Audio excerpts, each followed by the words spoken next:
1 minute remaining.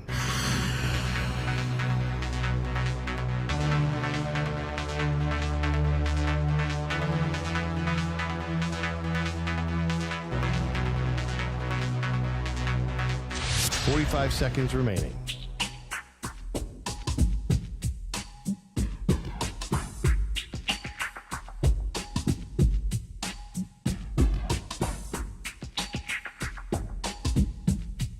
Thirty seconds remaining.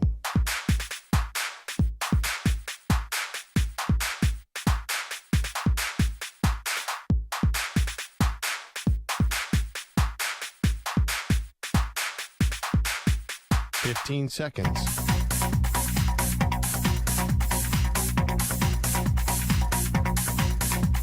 Break ends in 5 seconds.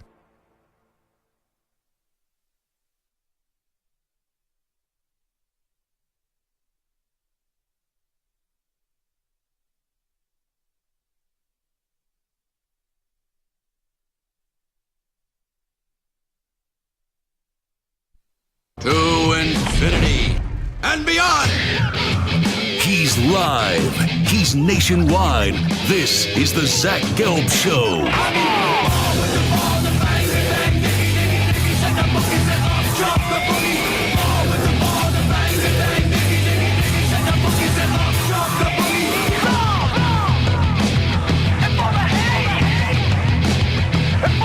Here's your host, Zach Gelb. Live from the Play Show, yet not overly ostentatious studios of the Infinity Sports Network here in beautiful New York City, sitting on top of the 10th floor, 345 Hudson Street.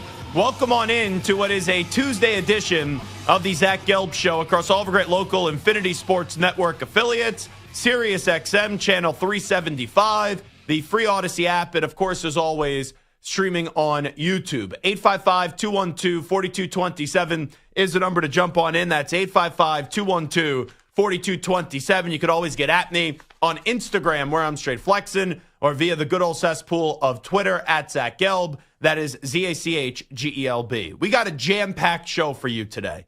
We will do a little NFL, but the majority of the show is going to be college football. Bobby Carpenter, the former Ohio State linebacker, is going to stop by at 5 p.m. Eastern, 2 Pacific time. As last night, I was in attendance in Atlanta, Georgia, which, by the way, it was freezing cold in Atlanta. I thought, okay, at 25 degrees, whatever. I've always dealt with 25 degrees. It was freezing cold in Atlanta. Even though the game was indoors, it was still freezing cold. But if you're an Ohio State fan, it doesn't matter what the elements were. It doesn't matter what else has happened in the past. You are jumping up and down today like a fat kid in a candy store because your football team has won it all. And I'm not going to sit here and pretend as if this was something that was easily predictable about 6-7 weeks ago, because it wasn't. Yeah, you look back at 6-7 weeks ago, it was a great moment of humiliation for the Ohio State Buckeye program and also for Ryan Day. And I don't think the analysis from 6-7 weeks ago was uncalled for or was unfair. Now, you could say someone should be fired.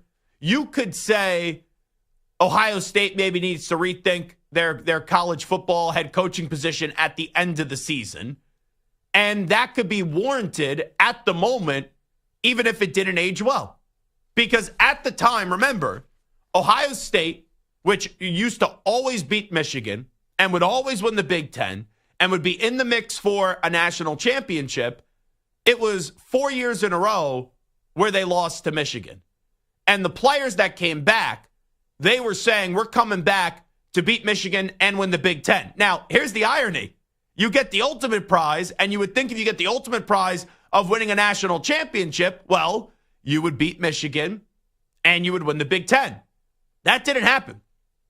They finished in 4th place in the Big Ten. But with that being said, that's the new system of college football, where you have more access to the playoffs. So if you have a loss or two, your season isn't over. So I stand by everything I said 6-7 weeks ago, in which Ryan Day, if he didn't beat Tennessee, if Ryan Day didn't go on a run in the college football playoff, even though he has an impeccable record, even though he hasn't lost a lot of games, this is Ohio freaking State, for crying out loud. This is not, oh, just make the playoff. We pat you on the ass and say, good job. Go get him next year, Tiger. No, that's not what this is. This is one of the most prestigious football programs in the country. There's a reason why Gus Johnson says the world famous Ohio State Buckeyes. There's a reason why you say the Ohio State. And Ryan Day had to have a moment. Ryan Day had to have some redemption. And he had that in this run. Because this team, whether it was Jim Tressel or whether it was Urban Meyer before the start of the season, they said that this was the most talented Ohio State team that they've ever seen. Right? On paper. Well, if it's on paper, it means jack. Right? Potential. Someone once told me, potential means you haven't done it yet. And when they lost to Oregon by 1, and then as a 20-point favorite, I still can't believe it. As a 20-point favorite, Ohio State lost to Michigan. Would I have sat here and told you that I thought they were going to have the mental toughness? They always had the talent. But did I think they were going to have the mental toughness, especially with the way that Chip Kelly and Ryan Day coached up against Michigan to go on this run? No, I didn't think so. But once they had that response up against Tennessee, that's when you said, uh-oh, college football, you got a problem, and it's the Ohio State Buckeyes. Because Tennessee, right, with Sampson, a good defense, even though Nico Iamaleava, he's young, right, and he's erratic. They're a good team. Very good team. And not only did they beat Tennessee, they took all their frustration from a few weeks prior in their loss to Michigan out on Tennessee, and it didn't stop there. Because if they just would have beat Tennessee, and then let's say even in a good game, they lost to Oregon, it's like, okay, well, you didn't beat Michigan. You didn't win the Big Ten. And you didn't even make the semifinal or the final of the college football playoff. But after that win, which was the turning point up against Tennessee, if you had still any questions about if Ohio State could win it all, that all went out the window when not only once again did they smother Oregon, they beat Oregon, and Oregon could have thrown in the towel in the first round. And Ohio State said, I'm ignoring the towel being thrown in. I'm just going to punch you in the face for the second, third, fourth, fifth, sixth, seventh, eighth round. And eventually the referee was like, enough. Right? You know, it's like in the movie Miracle when they're doing the skating up and down the rink, the suicides. And it's like, Herb, you made your point. Enough. Right? That's what it was. That's the way that it felt like. That's how much they just bludgeoned the Oregon Ducks. That's what Ohio State did. And then up against Texas, they had a scare. There's no doubt about it. They did not play their A game up against Texas. And when Texas is moving the ball down the field and they get down to the 1 or 2 yard line, if Steve Sarkisian didn't act like a dummy, didn't act like a rookie head coach in that moment, and he's not. He's a very good coach, right? He's had a lot of success at Texas. I like Sark, but he had a horrible play call on second down. And I know Sawyer made the big play on fourth down that went the distance and went for the touchdown, which, you know, that, and then we'll get to Jeremiah Smith, his catch. Those are the two signature moments that you will remember from this run, just from the player standpoint. You remember that Jack Sawyer strip sack, pick up the ball, and take it to the house. And then you'll remember the 3rd and 11 national championship game on the line up by 8. Notre Dame maybe getting the ball back, and that Jeremiah Smith big catch down the right sideline. Those are the two individual plays. But really, the story with Ohio State, it starts and ends with Ryan Day. And right, I was a big-time critic of Ryan Day. I think at the time it was 110% warranted, but he shut people like me up. That's what he did. And he shut his own fans up, too. Don't just act like, oh, this was Michigan fans and that this was Zach Gelb and this was the national media. No, there's a lot of you Ohio State fans that wanted Ryan Day out.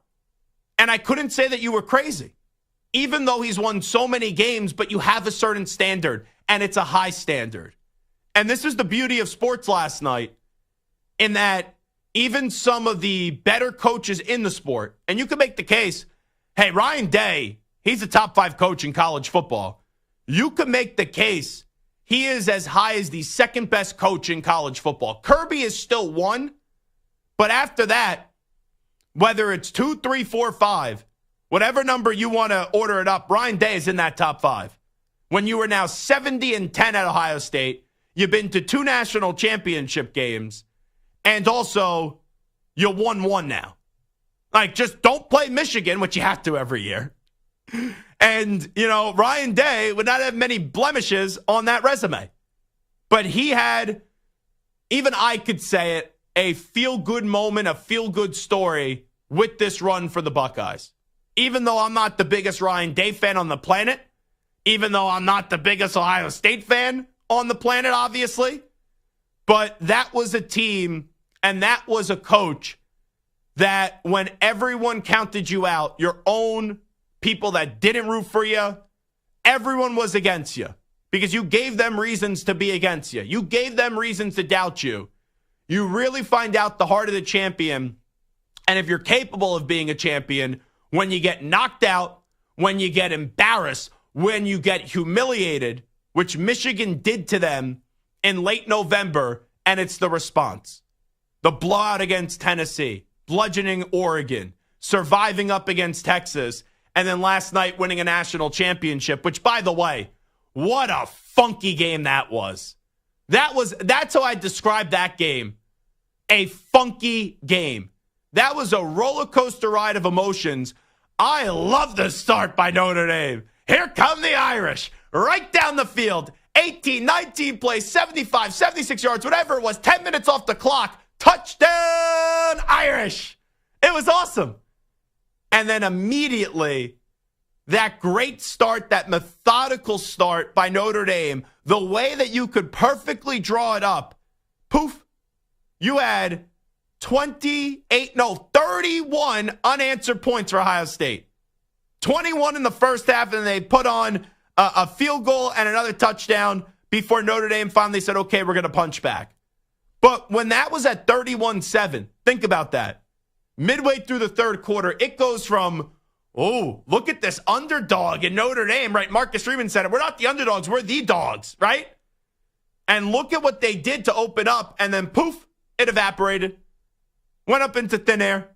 And then you're starting to think, Notre Dame about to have their national championship game performance up against Alabama 2.0, this time just being Ohio State.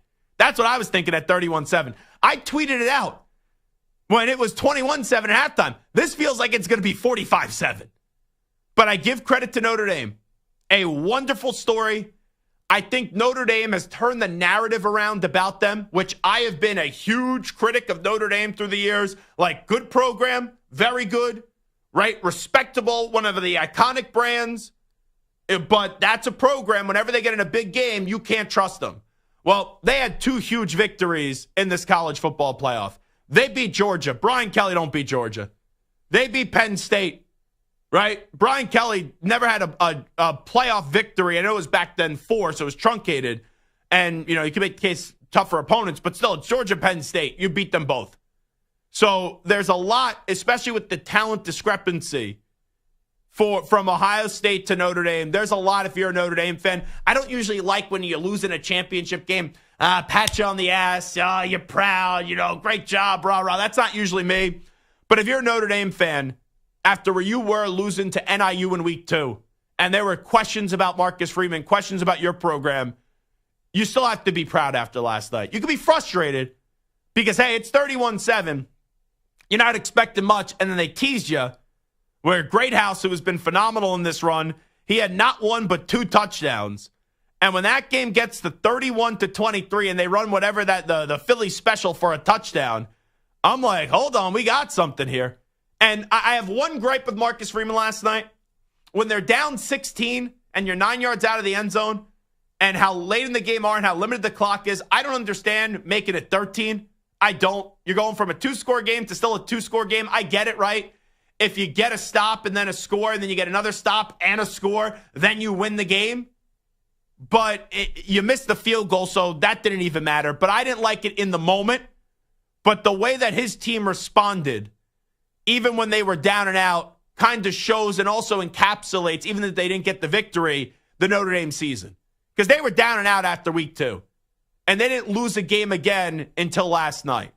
And then, obviously, on the final drive of the game for Ohio State, when it's an 8-point game and Ohio State goes from we are the champions, right, midway through the third quarter. Everyone thought the game was over.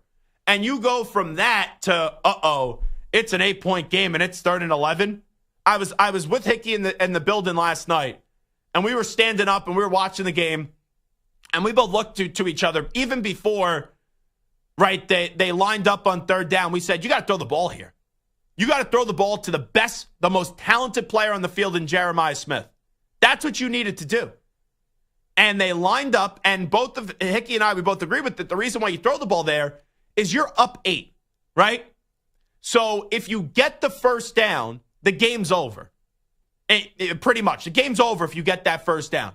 If you don't, all right, you don't waste the clock. You give Notre Dame a good amount of time, but they still got to drive down the field, get the ball in the end zone, and then also get the 2-point conversion time, 2-point conversion to tie it up, and still, it's a tie game. So I thought going for the kill shot there was worth it.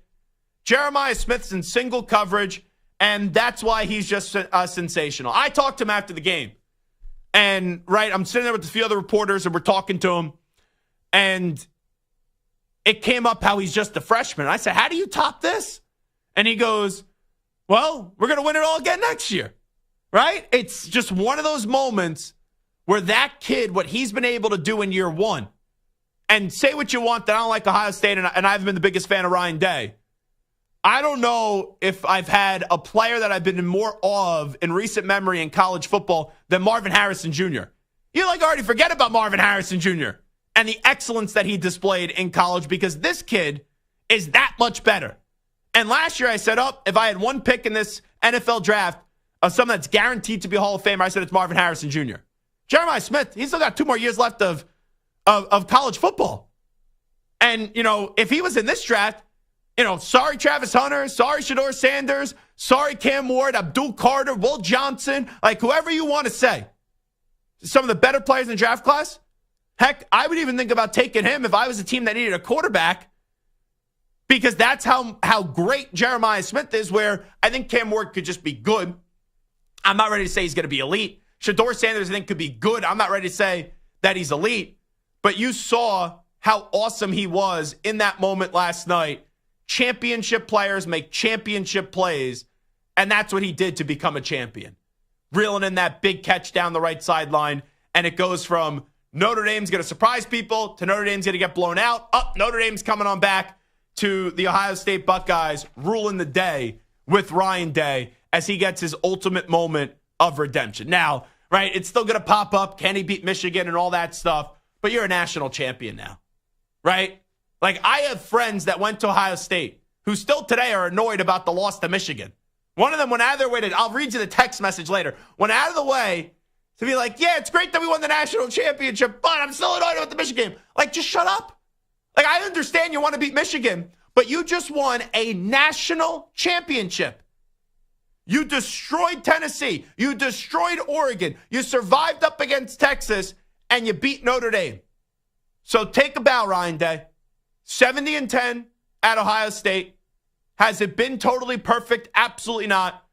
But when you were down and out, when you were embarrassed, when you were humiliated, when a lot of people, including yourself, myself, wanted you gone, you got off the mat. And you got that team, which could have easily broke, which could have easily just succumbed to all the public pressure and all the embarrassment, all the humiliation. And you found a way to give 4 really damn special games, and you won a national championship. So Ryan Day had his moment in the spotlight last night, and Ryan Day had his day for the Ohio State Buckeyes as their national champions. How do you react to Ohio State winning it all? 855-212-4227. 855-212-4227. There is an NFL coach that reminds me a lot like Ryan Day. And I think there are some alarming similarities. Could that NFL coach have his Ryan Day moment coming up rather soon in the NFL. I'll tell you who that coach is when we come on back. It is the Zach Gelb Show right here on the Infinity Sports Network as we're back in New York City after a fun, quick little trip to Atlanta for the national championship where we saw Ohio State, unfortunately, win it all because we got to get to Stu next. And Stu, I'm looking at you right now. I'm going to tease you. We will not get to Stu until the other side. But if I didn't know anything about Stu, I would think today that he's an Ohio State Buckeye fan, and we know he's a fan of the Notre Dame Fighting Irish. He's wearing red and black because he's a Liverpool fan. You have to, Stu, I know that probably Angie dresses you anyway. Or like you just went into your closet last night in like a state of depression and said, I'll just grab whatever clothes for the morning. But now you're wearing red and black today. That is a questionable, and I mean a questionable, wardrobe decision. Hey, maybe it's for the funeral of the Notre Dame Fighting Irish. We'll take a timeout. We're coming on back. You're in a 5-minute break.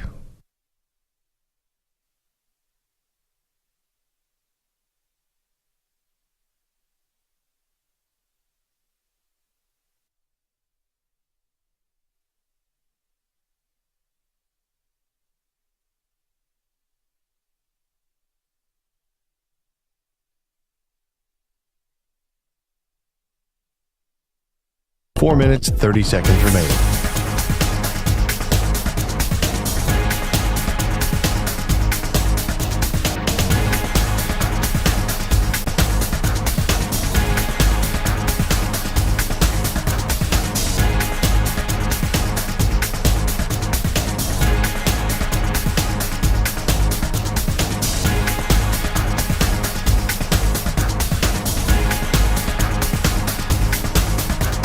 Four minutes remaining.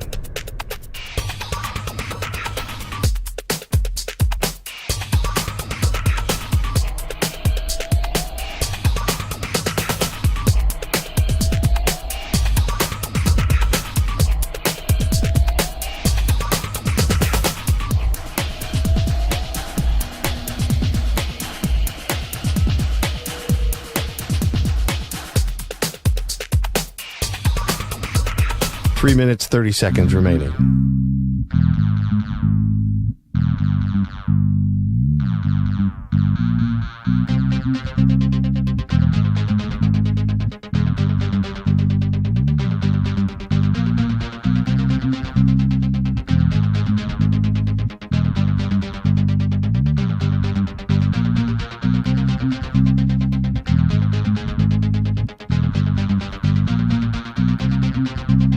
Three minutes remaining.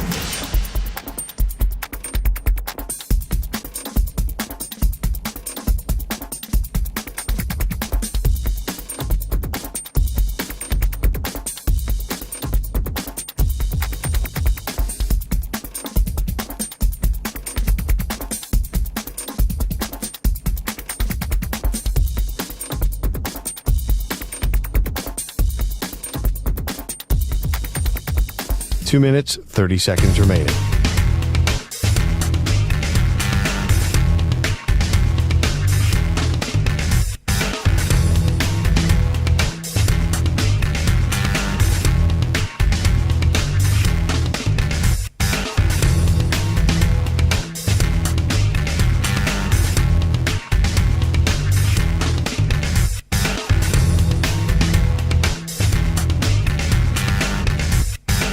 Two minutes remaining.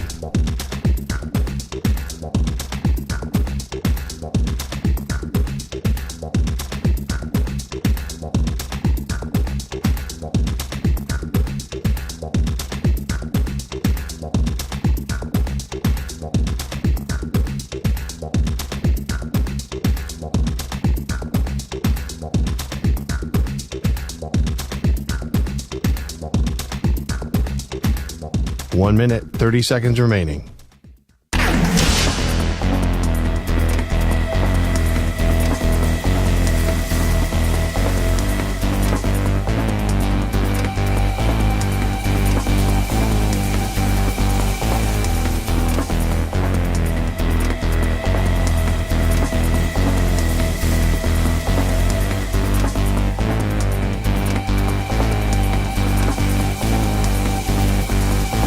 1 minute remaining.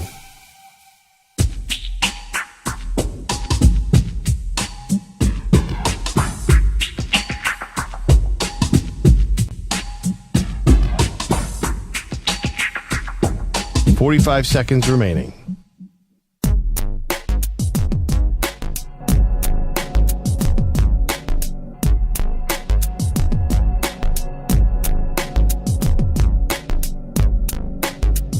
Thirty seconds remaining.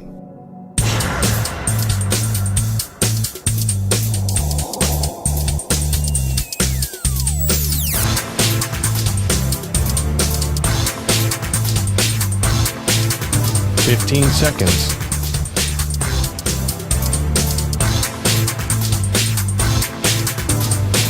Break ends in 5 seconds.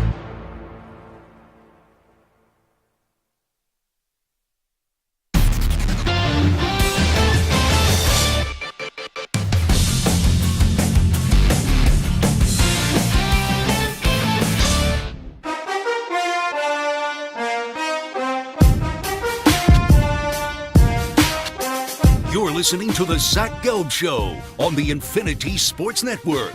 All righty, it is the Zach Gelb Show on the Infinity Sports Network, day after Ohio State wins the national championship. You know, it's amazing how just some people don't get it. Like, why I shredded Ryan Day 6-7 weeks ago is because Ohio State has a certain standard. And they weren't meeting that standard with him. You know, you could win all those games you want in the regular season. You weren't winning Big Ten championships. You weren't beating Michigan, and you weren't winning national championships. So can you afford in a season to lose to Michigan, not win a Big Ten championship? Yeah, as long as you win the national championship. So, like, you know, someone in the YouTube chat's like, oh, you're like, Ryan Day, he stinks, blah, blah, blah, blah, blah. No, Ryan Day was a very good coach. Very good coach. But in the big moment against Michigan, he couldn't get the job done. But now you could consider him a great coach. Now he's no longer a fraudulent coach. You still got to eventually beat Michigan, right, and do that again. But when you win a national championship, it does ease the pain from Ohio State fans that you would think that they suffered after losing to Michigan, because when everyone had you counted out, you got off the mat, and not only got off the mat, you threw some serious haymakers and had the other teams on the mat lying down. But I'll tell you, I think this is the minority of the Ohio State fan base, but I have a friend that attended Ohio State, huge Ohio State Buckeyes fan. And we were going back and forth today. And I couldn't believe what he was sending me. So he goes, some more thoughts on this. Am I super happy we won the CFP? Of course. Am I excited about the future? Absolutely. But the game has changed. The thought of Ohio State making the Rose Bowl pre-2014 with the loss against Michigan is laughable. How would Duke fans feel if John Shire never won a game against UNC and still somehow won March Madness after 5 years? Happy, but jaded. I don't know about you, Stu. Anytime my team has won a championship, and I had a team that won 6 of them, right? I've never felt jaded after winning a championship. And I understand how important the game is, right? And rivalries are in college football. And don't get me wrong, you could still be upset when Michigan, who can't even complete a forward pass this year, was able to beat you because of the arrogance at the time of Ryan Day and Chip Kelly in their game plan. But when you win then 4 games after that, and you blow the majority of the teams that you played out, and you win a national championship, how can you be thinking about Michigan last night? Like, I have 2 close friends at Ohio State fans. That's one. And my other buddy, he was texting me last night talking about Michigan. I don't know about you, Stu.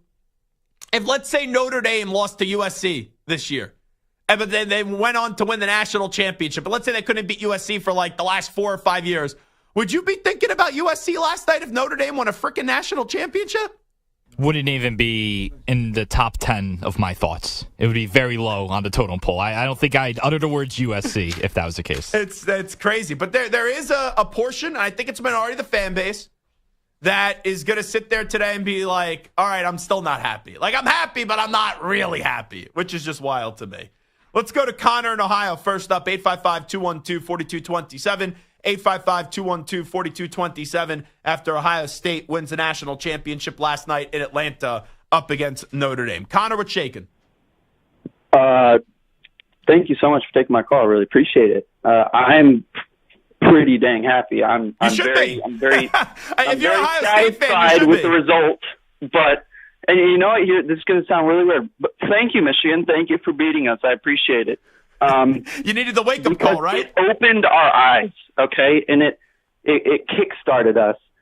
And it kick-started Ryan Day. It kick-started the entire team. And they were not going to let anything stop them. They were not going to let Michigan have that last laugh. And so I actually do not mind that Michigan beat us. I think it was the best thing that could have happened. Let me ask you this, though, Connor. Did you think that was necessary? Like, did you believe if they, let's say, beat Michigan, did you still think this team definitely would have won the national championship, or do you really felt as if they needed that wake-up call? I think they needed that wake-up call. I think they were getting cocky, and I think that they were getting overconfident. And so I think if they'd beaten Michigan, then they would have really been. They would have been like, we're talking cloud nine. They would be out of their game, and they would be way too overconfident. Yeah, because if you look back at it, they would take their foot off the pedal. Yeah, they would go at it at like 90 or 80%. They wouldn't go at it 100%. Well, because they wouldn't put the same kind of effort that they put into it had they won against Michigan. Because you look back at the season, like after that Oregon game where they lost and you had the Will Howard and Ryan Day, Chip Kelly clock management problem. You know, they barely beat Nebraska. You know, they beat Penn State. I thought that was a level of toughness, but Penn State, even though they were in the Final Four, is not the greatest team in the world. But that game was closer, and Penn State made some mistakes. All right, you blow out Purdue. Everyone blows out Purdue. You beat Northwestern. And then the Indiana game I thought was interesting because the Indiana game, there was a real moment of elation from that football team where they celebrated as they won a national championship after beating Indiana because I guess they were ignored with Signetti. And then the week after that, 13-10, the offense was just inexcusable. So, you know, I actually agree with you. I'm not saying that they couldn't win the national championship, Connor, without having that loss to Michigan. But I do think that it brought this group that had so much talent and maybe they were individuals and really made them a team. And that's why they won it all. Yeah, I completely agree. And look, it's fine that they lost to Oregon. I guess Oregon was the number 1 seed, okay? What was Michigan's seed? Michigan was very low in the totem pole. I can't exactly remember their exact rank. They were unranked. I believe they were unranked at the time. And so that was even worse. They were unranked and they were awful this season, and we lost. And they let Ryan Day let Michigan get into his head. I think the whole team really let Michigan get into their heads, but I'm glad we got at least the last laugh, I guess. Yeah. Is what I'm trying to say. Well, Connor, do you think it's fair then? I think Michigan should be able to claim this national championship. If they sparked this run for you, don't you think that it should be a joint national championship? Yeah, sure. Maybe in another universe. Sure. Yeah. Maybe in another universe. Anyway, Connor, congratulations to your Ohio State Buckeyes. There he is, Connor in Ohio, calling on in. All righty, Stu, give me the emotions. You look like an Ohio State Buckeye fan with the black and red, but I know you were rooting for Notre Dame last night. You're Notre Dame Fighting Irish in what was a crazy national championship that looked like it was going to be a dub, but then got good towards the end. Yeah, I mean, I'm not surprised they lost. I'm not surprised they lost by double digits. I kind of thought that's what would happen. I didn't think they'd have a opening drive as dominant as they did, and I also didn't think that Ohio State would score 31 unanswered points. I thought it'd be closer, and then, Ohio State would inch away, once we got into the third or fourth quarter. I'm not too bent out of shape. I mean, I thought it was a great season. Ohio State's just way better team. Do you find this? I know that you don't feel good about Notre Dame losing, right? You'd rather have your team win, but do you find the Ryan Day story a feel-good story to you? Sure. Yeah, I do. I think, he had a lot of criticism this year and in previous years, and he did a really good job with this team. It obviously wasn't perfect. They lost to Michigan. They lost to Oregon earlier in the season, but he got the job done when he needed to, for sure. So let me just make an NFL comparison here. If you're a certain NFL team and you have a coach, right, that has been dragged through the mud, even though he's won a lot of games, but I understand dragging that coach through the mud. I've done it. If I'm an Eagles fan last night, I'm inspired by what Ryan Day did. Because Ryan Day, 70-10, now as the head football coach at Ohio State, now has won a national championship. Ryan Day, though, up until last night, was synonymous with winning a lot of games, but losing to Michigan, Ohio State under his watch, taking a step back in terms of winning Big Ten championships, winning a national championship. They didn't do so up until last night under his tutelage, and then losing the game.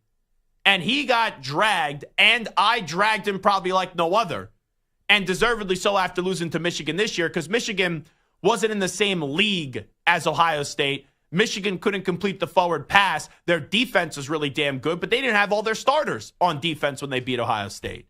And that was the ultimate low moment for Ryan Day at Ohio State.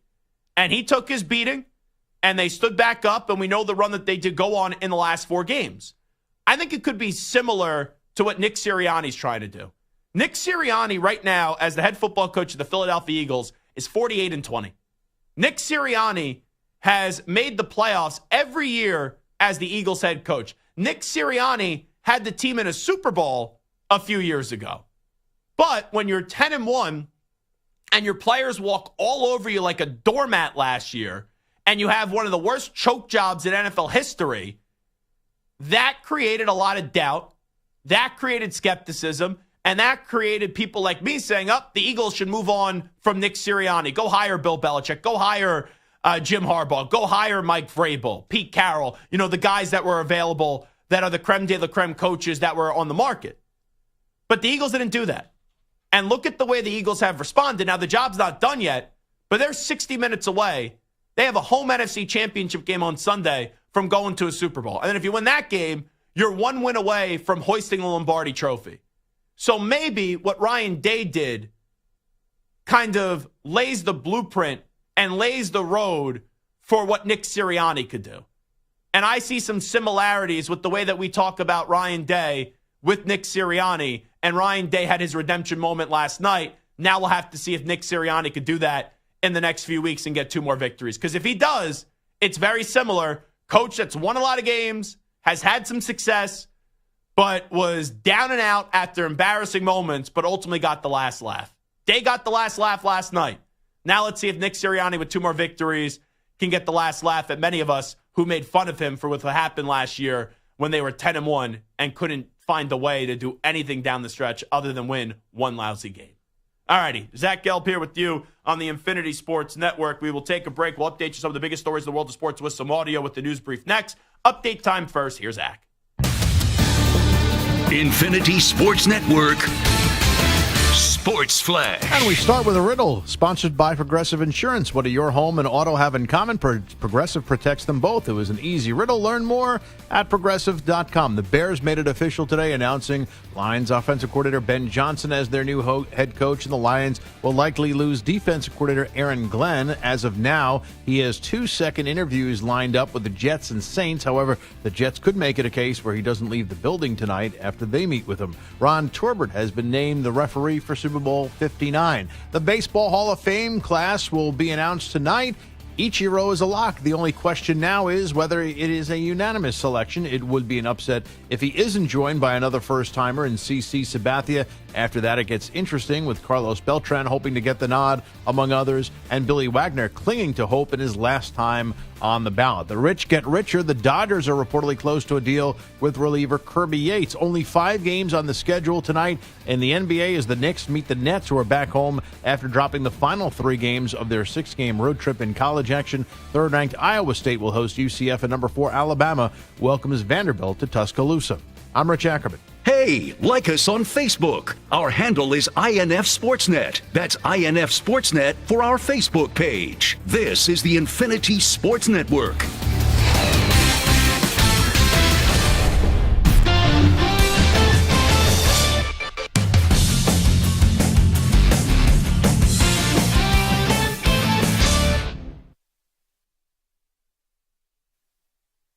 You're in a 5-minute break.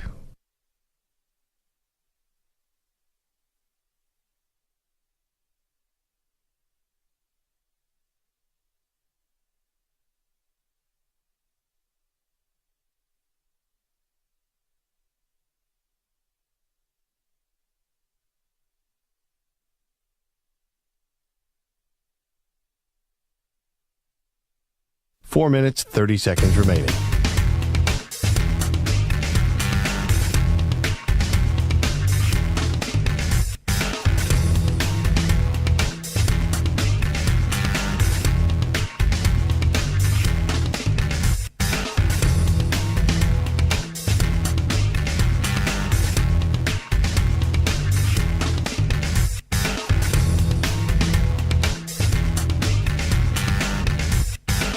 Four minutes remaining.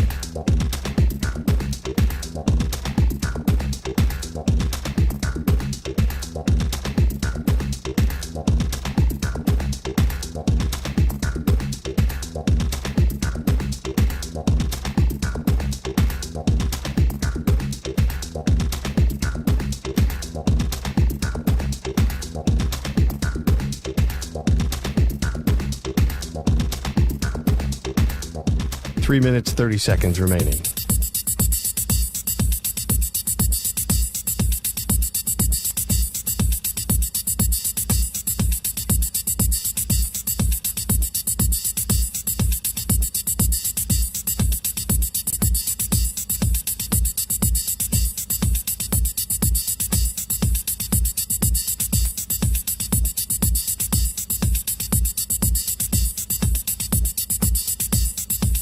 Three minutes remaining.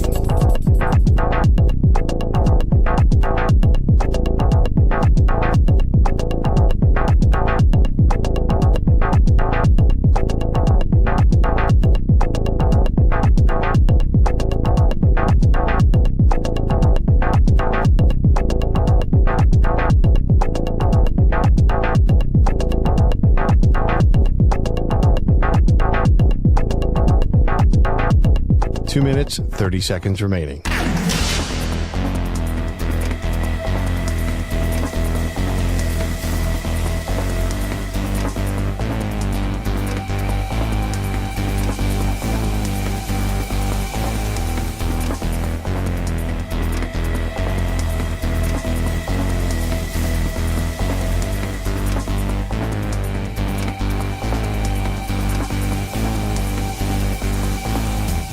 Two minutes remaining.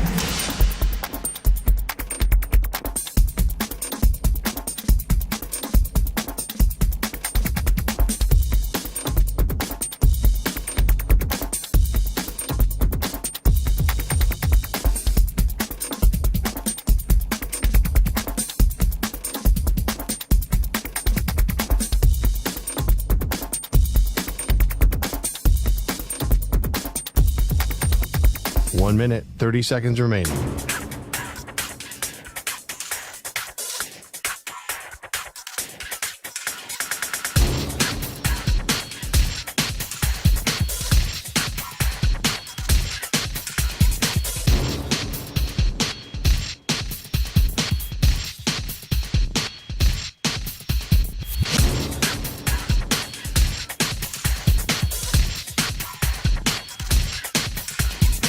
One minute remaining.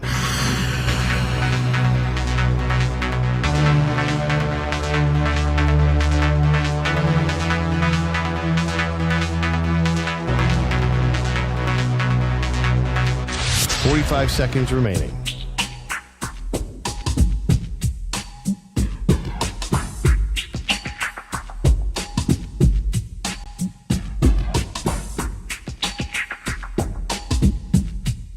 30 seconds remaining.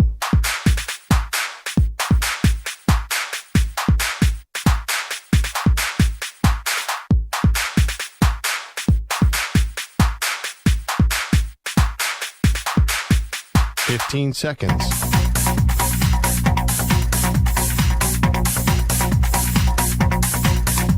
Break ends in 5 seconds.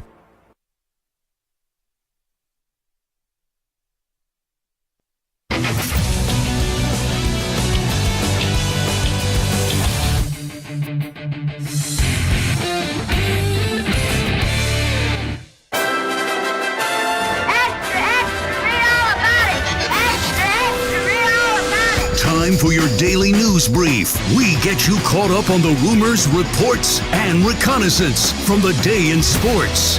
The Defensive Player of the Week is sponsored by the Navy Federal Credit Union, who proudly serves the armed forces, DoD veterans, and their families. Their members are the mission. Learn more at NavyFederal.org. This week's players, Chiefs edge rusher George Karlaftis in Saturday's win over the Texans. The third-year man out of Purdue sacked C.J. Stroud 3 times to go along with 5 total tackles. The Chiefs, as a team, had 8 sacks in the game. Chiefs-Bills coming up this Sunday, AFC Championship game. All righty, let's start off this news brief, why don't we, with Quinshon Judkins of the Ohio State Buckeyes. He wanted to talk about his head football coach in Ryan Day. I think Coach Day has great leadership. All the guys in the locker room, we all follow him. He's been tremendous as far as motivating us, being a great players coach, and just keeping us motivated throughout the season. He did a great job at that. That's what I think Ryan Day's best quality is I think it's likability with the players. And I think that there is enough respect where sometimes when you have such a player's coach, they could become a doormat. And I think it's easier in the NFL to become a doormat than it is college football, because even though college is different now with name, image, and likeness and the transfer portal and the player has more power than ever, the college football coach is still king, where in the NFL, the coach isn't king. But in this case, I think because the likability that Ryan Day has with that program and in that locker room really made his team full of talent come together as a team after that humiliating loss to Michigan. And it brought out a different gear, and they used that as a rallying cry. Hey, everyone's saying our coach sucks. Everyone's saying that we're a bunch of frauds. Let's go win this for Ryan Day. And you saw it being on the field last night when the game was ending. You saw just the genuine joy that those players have for their head football coach. Like, you're always going to have joy when you win a championship. But how many were going out of their way, not necessarily just to celebrate with teammates, but running over to Ryan Day and saying, this was you, this was you, this was you. Here is Ryan Day on his group winning a title. The story gets to get told now, and it's a great story about a bunch of guys who have just overcome some really tough situations. And there's a point where there's a lot of people that counted us out, and we just kept swinging and kept fighting. It's the reason why you get into coaching, is to see guys overcome things, learn life lessons, and then reach their dreams. This is what happened tonight. You know, and as a longtime supporter of Ryan Day, obviously, because he's a 2-time member of the Temple Tough Club since he was at my alma mater 2 different times, you know, I think that's what he learned at Temple. It was to be Temple tough. It was to be someone that overcomes adversity. And, you know, I never doubted Ryan Day. Never, ever, ever doubted Ryan Day. I was always his biggest fan, his biggest supporter. Never was a critic of his. And, yes, his team did overcome adversity. Actually, this morning, Stu. So I got back to the hotel last night, I don't know, 1:30. And then I went to bed at maybe 2:15. Alarm did go off at 4:30 or something, and I had to get in the I was supposed to take a shuttle from the hotel. We get to go on the shuttle. Too many people were on the shuttle. So I was like, all right, whatever. I'm just going to take an Uber. Uber was like $10.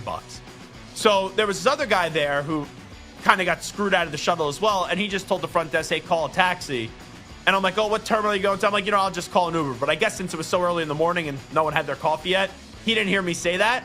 So he thought I was going in the same taxi with him. So my Uber came and he just jumped right in my Uber. And then he realized, oh, this wasn't the taxi that was called. This was your Uber. He goes, can I give you a few bucks for it? I'm like, no. I'm like, dude, it was like $8 to $10 the taxi, the Uber. I'll be okay. Don't worry. He's a Ohio State fan. I'm like, congratulations. He goes, yeah, actually, my college roommate was Ryan Day. And he said to me right away, he goes, lot of criticism about him. He really needed that. I go, yeah. I was extremely critical of him. And we started, we were talking, asked me when I did all that stuff. And he goes, yeah, you could say that you were critical. So that was, I was giving my takes and whatnot. And he goes, he really needed that. So pretty cool. Just what are the odds that you go to the airport with Ryan Day's college roommate I would say the day after. It's technically the day after, but hours after winning the national championship. Here's Will Howard on the loss to Michigan. It made us come together, and it really challenged us, man. Like we were in a rough spot, and I just got to give all the credit to the guys in that locker room, man, for coming together and not letting that separate us, but letting it make us come closer. And I really don't think we'd be here if it wasn't for some of the adversity that we faced this year. And man, it makes it that much sweeter. Yeah, easy to say now, but I do think there's truth there. When you lose to Michigan like that, you could have easily just never got back up and, be humiliated and just listen to what everyone was saying, which all those things were true. But you used that as a rallying cry, and you ended up punching on back, and you punched back 4 times and then ended up taking home that national championship trophy. All righty, let's go to Marcus Freeman. I love what Marcus Freeman has done this year, but when you're down 16 in the fourth quarter, kicking a field goal doesn't really make sense. This is Marcus Freeman on why he attempted the field goal when the ball was at the 9-yard line, I believe it was, for Notre Dame. I think it was 4th and 9 or 10, and I just thought, instead of being down 16, let's try to go down 13. And I know it's still a 2-score game, but you have a better probability of getting 14 points than you do 16 points. And so if it was a shorter fourth and goal situation, I probably would have gone for it, but I just felt 4th and 9 was not a great chance for us to make that. And, I decided to kick it and we didn't make it. So here's my problem. You got to trust your defense either way. So if you don't get it there, Ohio State is still backed up in their own end, and it's still a 2-score game. If you make it, which you didn't even make the kick too, but if you make the kick, it's still 13. You still have to get that stop, get the ball back, score it, then get another stop, then score again. Okay, then you win the game. I thought he should have just thrown the ball there. I would have gone for it and thrown the ball there, but he didn't do so. Here is Chris Sims on Up and Adams with Kay Adams. He actually blames Lamar Jackson for Mark Andrews dropping that 2-point conversion. Okay, I haven't heard this. Listen up. When he played right here, this is perfect. Okay. Throw it. It's too late. Lamar Jackson's making $55 million a year. That ball needs to be on time, and it was not accurate. Mark Andrews needs to catch it. Don't get me wrong. But Lamar Jackson's making $55 million a year. He double clutched it and threw it like a dart. And now there's Mark Andrews where it's cold. He's worried about getting in the end zone. I'm just going to say this, and I love Florio. Chris Sims, every time I hear him speak, he pisses me off. He really does. And maybe it's because he used to always go after the Patriots, even though he was fine when he worked there with the Patriots. But he would always say some ridiculous things. Don't get me wrong. Did Lamar Jackson hesitate? Yeah. Did it take Lamar Jackson a little longer than you would like to throw the football? Yeah. Was it a perfect ball? No. It was still in your hands. So I don't care if you thought it was late, if you hesitated, if it wasn't the greatest throw. This game isn't a perfect game. Did Lamar Jackson hit Mark Andrews in the hands? Not just one hand, both hands. Did he? Yeah. You got to catch the ball. Stop making excuses. That's just jackassery from Chris Sims, if you ask me. Here's Patrick Ricard of the Ravens on Lamar not having a Super Bowl ring. It's inevitable. He's going to win a Super Bowl, and I want to be a part of it, and it just sucks that it hasn't happened yet, I personally feel bad for him because he deserves it just because of how great of a player he is. Like, he deserves to be considered one of the best quarterbacks. He already is, but he'll get it one day. I always love when people compare him to Peyton Manning. Peyton Manning was 3-5 in playoffs. It's the same amount of span that Lamar is, and he went to win a couple. So there's still time. He's still young. He's definitely going to get one at some point. So I can't say that Lamar Jackson will never win a Super Bowl. He is 28, right? So he still has a long career, hopefully, ahead of him. But when you keep on getting so close, but yet so far, it creates the doubt. Now let's see if you could have your Ryan Day moment. Now let's see if you could have your Peyton Manning moment. And we'll see if Lamar Jackson can do that. But the last 2 years, you've had golden opportunities, and they were wasted. Here's D'Amico Ryans and Chris Boyd pushing a coach during that game. We can't lose our minds in that sense of taking our helmet off. We still have to remain poised. I don't think he was pushing Frank in a disrespectful manner. I think it was more so he was fired up, overly fired up, then thought he made a play to help us. So that narrative that he's pushing a coach, or that's incorrect. Yeah, that's a tough sell for me. We didn't talk about that yesterday because there was so much that was lost in the shuffle. When you saw that, you were like, what the heck? What's going on that sideline? This is what pisses me off with a lot of these coaches. A player does something wrong. Everyone knows they did it wrong. And then they just have verbal diarrhea because they want to protect their player so much. The player was in the wrong. And championship teams, you could have interactions. You could have some contentious relationships. But you don't usually see that happening on championship team sidelines. I know people are going to say, oh, well, Andy Reid and Travis Kelce pushed each other. That was different. That was completely different what we saw this past weekend. Coming on back.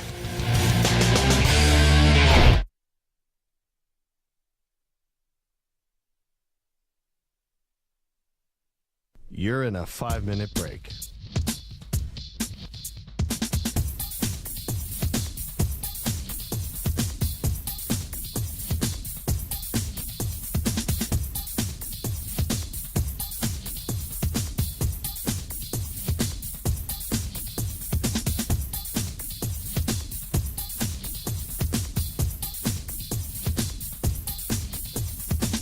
Four minutes, 30 seconds remaining.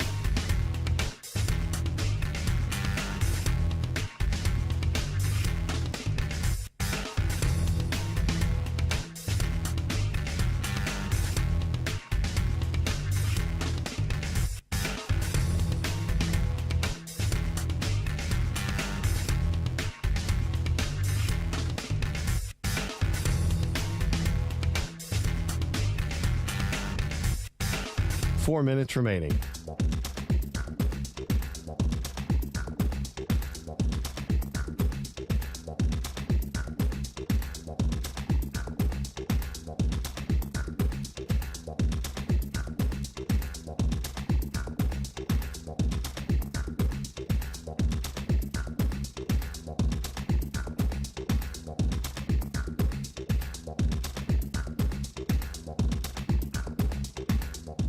Three minutes, 30 seconds remaining.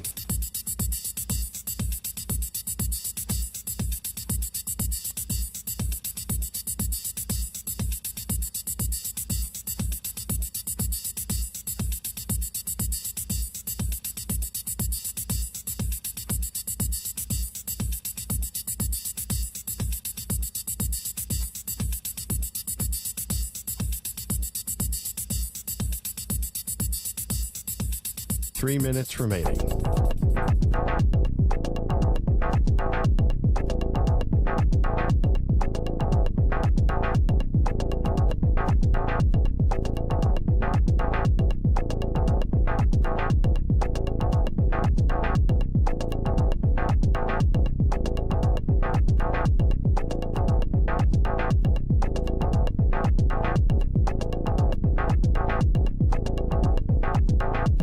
Two minutes, 30 seconds remaining.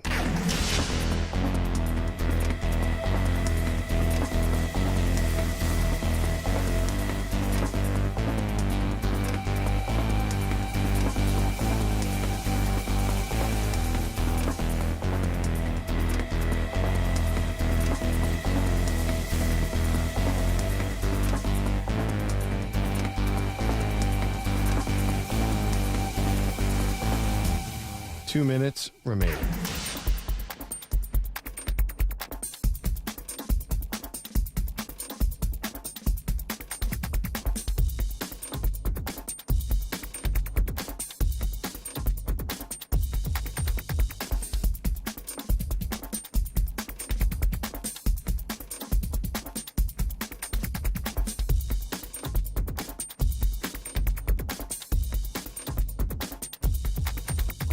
One minute, 30 seconds remaining.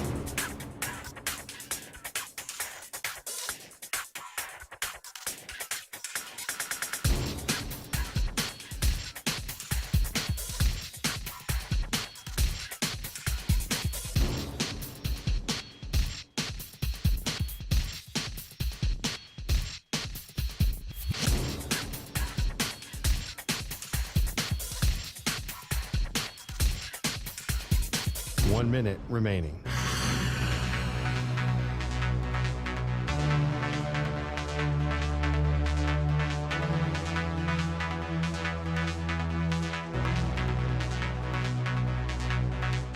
45 seconds remaining.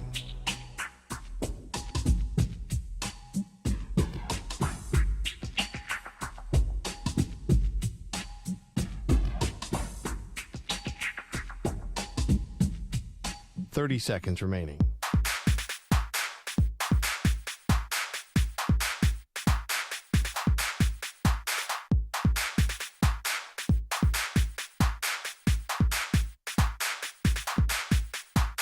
Seconds.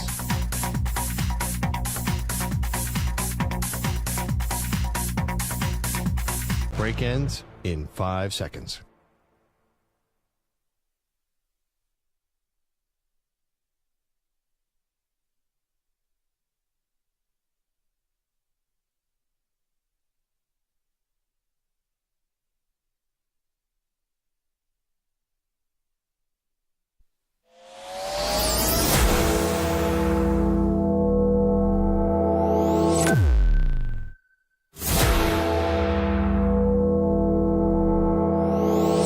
Infinity and beyond.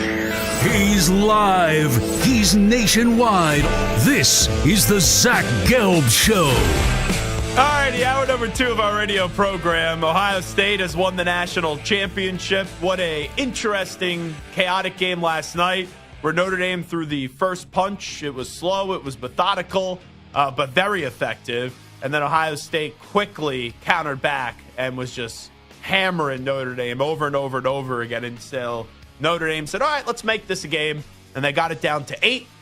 And on 3rd and 11, Ryan Day, Chip Kelly said, we're dialing up a long pass. We're going to throw the football. We're going to chuck the ball down that right sideline to Jeremiah Smith. And that was all she wrote in that national championship game. The big story from this one, and I think how you'll remember this, if you look at plays, like I said, Jack Sawyer and that strip sack up against Texas for the touchdown, Jeremiah Smith last night, those are the two iconic plays. The Sawyer touchdown in the semifinal, and then the Smith catch to secure the national championship. But really, I think you will remember this run of the story of you lose to Michigan, you get embarrassed, then the Ryan Day redemption tour where you slay and just completely annihilate Tennessee. You thought they annihilated Tennessee. Then whatever the next step is, that's what they did up against Oregon. Then you win Texas, up against Texas. Then you beat Notre Dame last night. So congratulations to the Buckeyes. We'll do more Ohio State football talk coming up later, and also college football talk as well. Bobby Carpenter is going to join us, the former Ohio State linebacker, played for the Dallas Cowboys as well, host a daily talk show on 97.1 The Fan in Columbus, and he's also on Sirius. He's going to stop by 58 minutes from now at the top of the hour at 5 p.m. Eastern, 2 p.m. Pacific time. But without further ado, and I'm not talking about Freddie Adu, we do this every Tuesday in the NFL season. We got to get to a little overreaction, proper reaction. Stu Potts, Stuart Kovacs, give me my theme music. Another NFL week is complete, which means it's another week to freak out about your favorite team.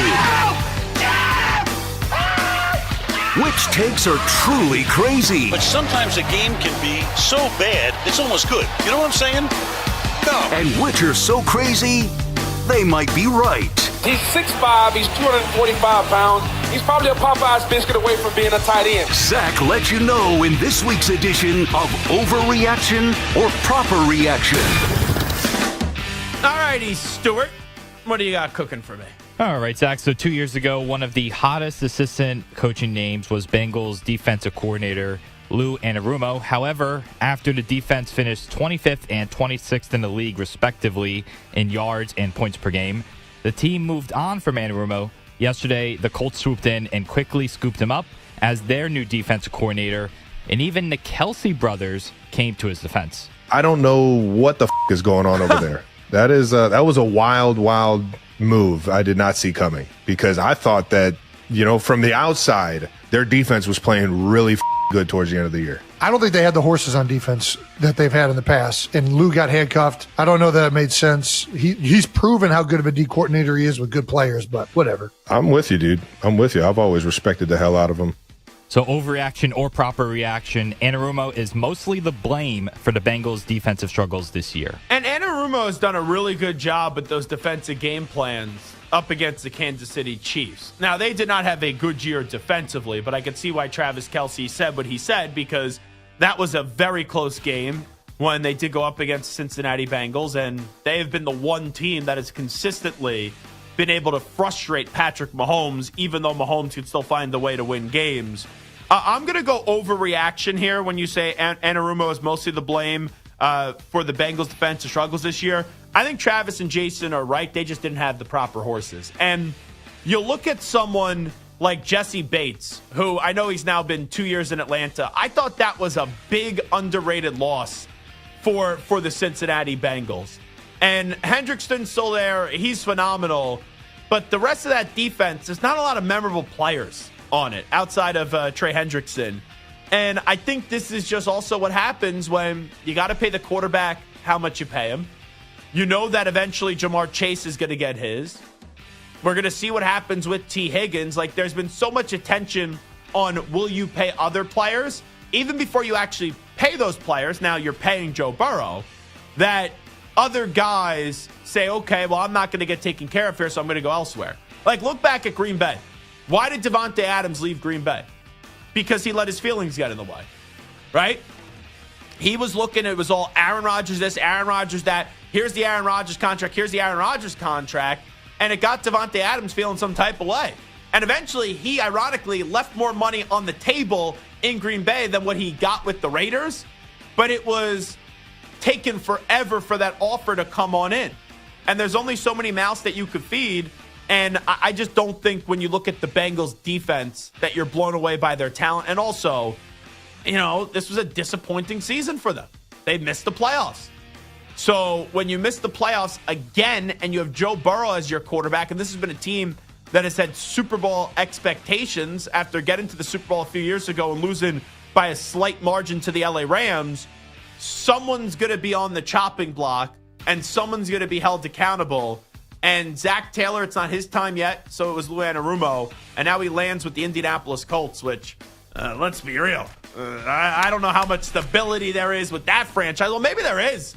Because, like, geez, Chris Ballard, and he may have pictures of Jim Irsay. I won't put that past Jim Irsay to have pictures for someone to have.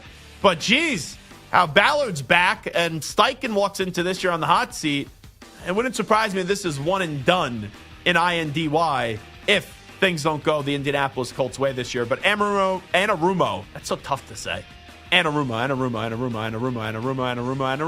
is mostly the blame for the Bengals' defensive struggles this year. I am going overreaction. So, speaking of Travis Kelce, the future Hall of Famer had a breakout game against the Texans, hauling in 7 catches for 117 yards and a touchdown after his worst regular season in years. Now, yesterday, Andy Reid explained that his big game was not just about Kelce flipping a switch in the postseason. I don't think it's his play that has been reduced. Everybody asks about age, by age or physical ability or anything. I just think that you've got a variety of guys that we've been able to use around him. And when we didn't, the teams were ganging up on him. So it's a good problem now because guys are healthy and we've got choices out there and they can't really just focus on him. So overreaction or proper reaction, Kelce's success last week is more about Casey having more weapons than him just turning into clutch Kelce. So I'm going to say that is a overreaction. Here's why. When you're a player at that position of the caliber of Travis Kelce, having a great regular season, I don't want to say is irrelevant, but you know why you're still playing this game. And you don't know how many more reps you have left in your body. It's to go off in the postseason. And it's kind of crazy how short of a memory people have. Does anyone remember last year the same exact thing happened? It's like crazy that now people are like, oh, this is what Kelce does in the playoffs. You know, we've never seen this before. Hello? Now I sound like Herm Edwards. Yeah, you did. You saw it last year. Last year we were talking about, oh, is he too distracted with Taylor Swift? Some dopes were saying that. Oh, is his body slowing down? Oh, is he way past his prime? When you have won at that rate and you are in the making of a dynasty last year, the regular season games, you could be at a B level and still win most of them against most of the teams in the league. and you just got to turn up in the post. You saw it with Gronk, too, with how many injuries Gronk suffered. Towards the end of Gronk's career, he wasn't at his best in the regular season, but then you see vintage Gronk in the playoffs, and now you're seeing vintage Kelsey in the playoffs. So I do think from that mentality standpoint, it's absolutely just he knows I don't know how many more runs I have at this and how many opportunities I'm going to have on the football field. So he goes to a different level, and that's when you go all out in the postseason. So Kelsey's success last week is more about Casey having more weapons than him turning into clutch Kelsey. I'm going to say that's an overreaction. All right, with 2 coaching vacancies filled, it appears that the Jets are narrowing their search and focusing on their former corner and current Lions defensive coordinator Aaron Glenn. While Glenn had a great year, the defense struggled big time down the stretch, and especially in last week's loss, though many point to injuries rather than Glenn himself. Overreaction or prop reaction, the terrible defensive performance last week would give you pause in hiring Aaron Glenn. So Samter was being a good radio producer over the weekend, but it pissed me off. It really did. I'm sitting there. I'm watching the game Saturday night, right? That game was. I'm watching the game with a buddy. May have been having a few drinks. And I'm just getting slack after slack after slack from Samter.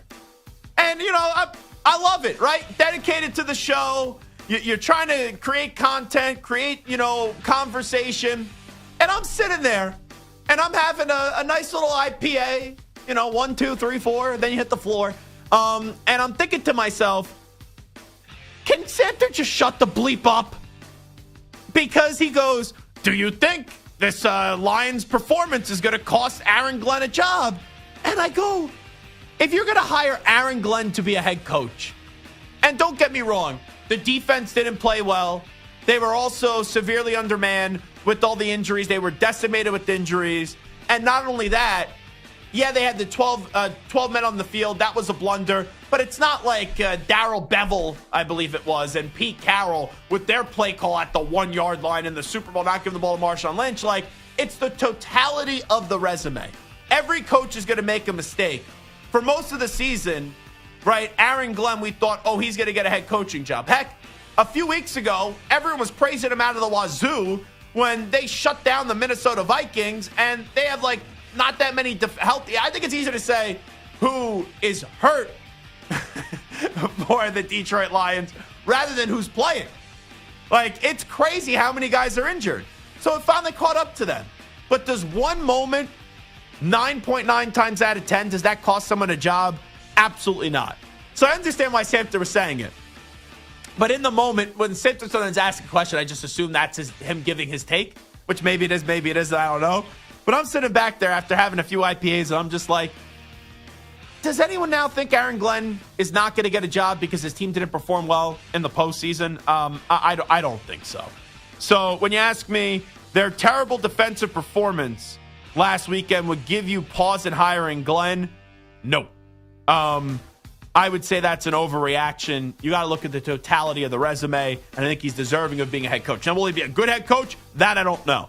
How many times does a good coordinator turn out to be a head coach? It usually isn't the case rather than it is the case. Next question. Cooper Kupp, he had the second most receiving yards in a season back in 2021, winning the Super Bowl MVP that season as well. However, after some bad injuries and the emergence of Puka Nacua, Kupp has not hit the 1,000-yard mark since.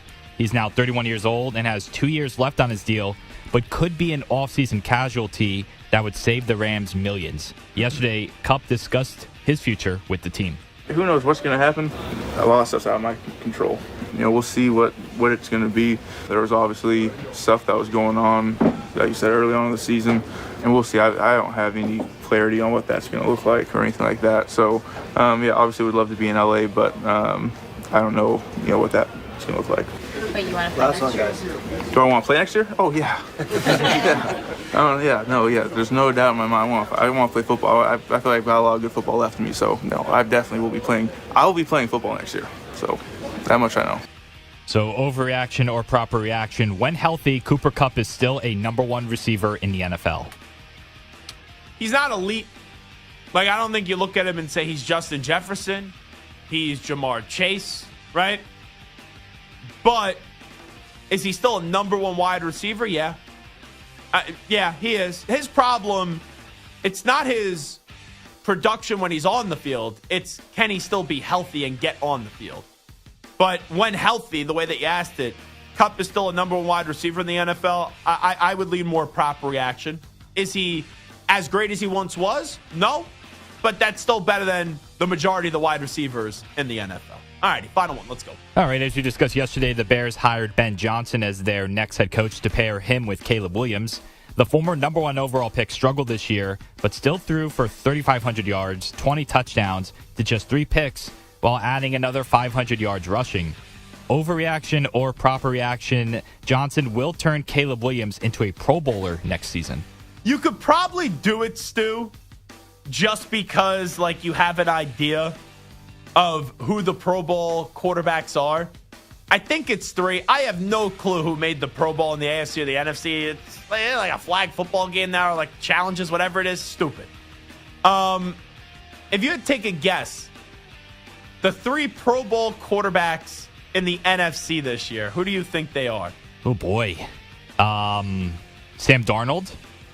Give me your 3 guesses. Okay, I'll tell you. I'll say it's Sam Darnold, Jaden Daniels, and I'll go Jared Goff.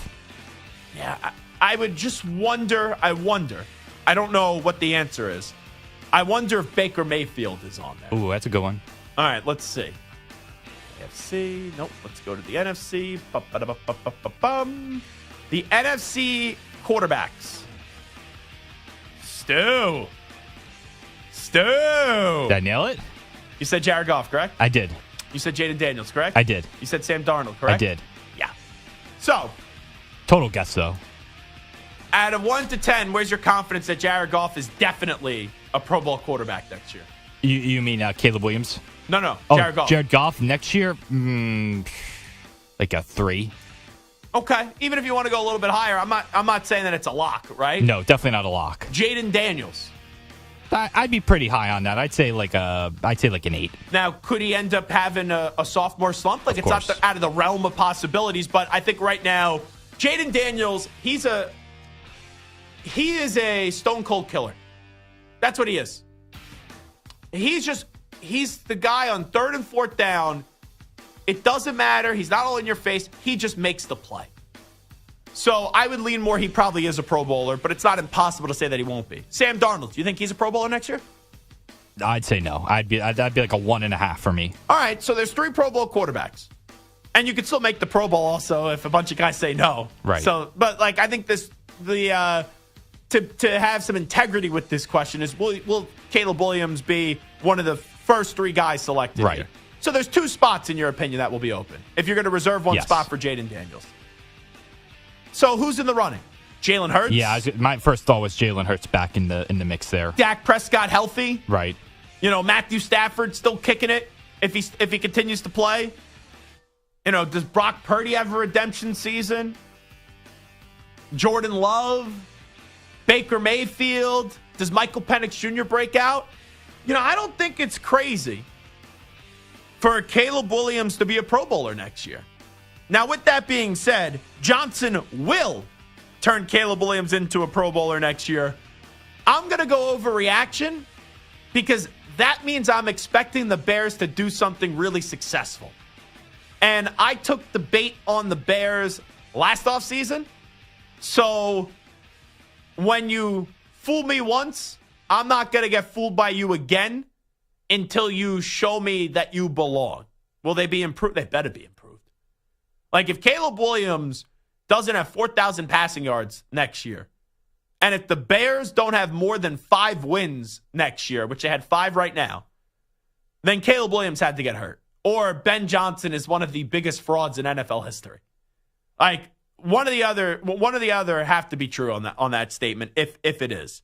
But I think that Caleb Williams can improve and the Bears can improve, and it still may not be at a Pro Bowl level. But until I see it, I'm not going to sit there and say, yeah, it's definitely going to happen. So I will go overreaction there. Johnson will turn Caleb Williams into a Pro Bowler next year. All righty, we will take a timeout. When we do come on back, we're going to get back into the college football world. Stu's going to give me a college football team, and I'm going to give you a little look back at their season. How do you kind of think about them going into next year in 3 words or less when we come on back in less than 5 minutes? You're in a 5-minute break.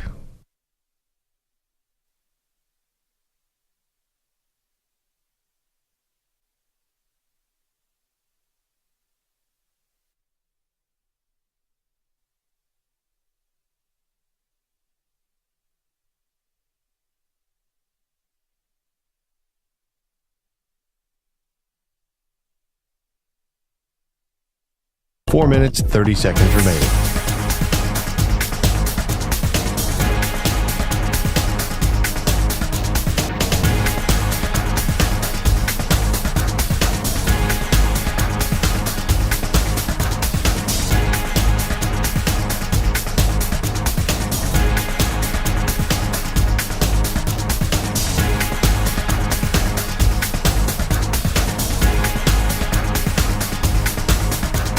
Four minutes remaining.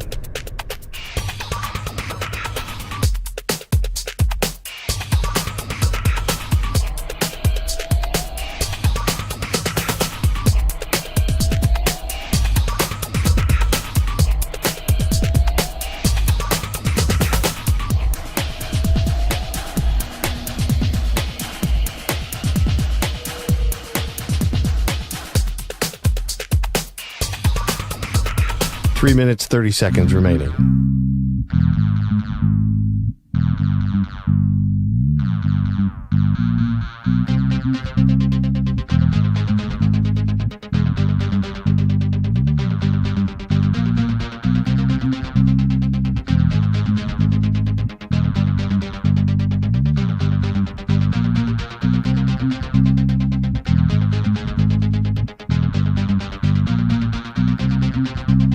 Three minutes remaining.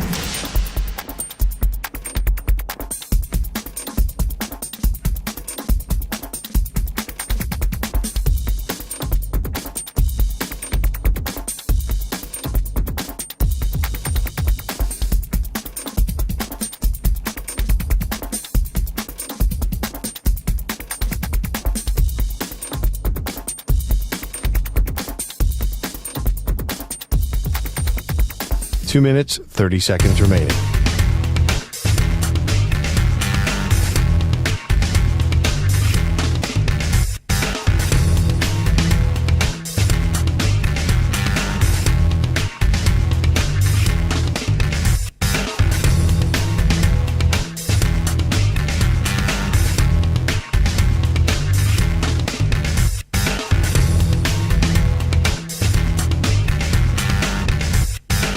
Two minutes remaining.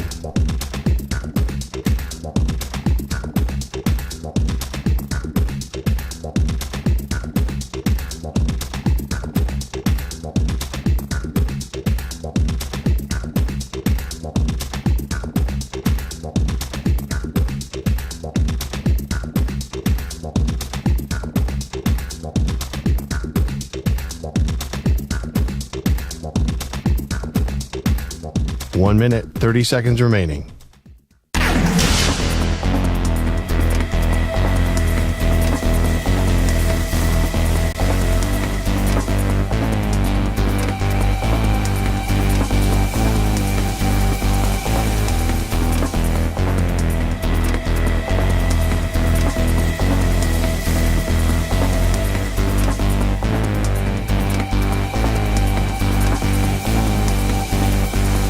One minute remaining.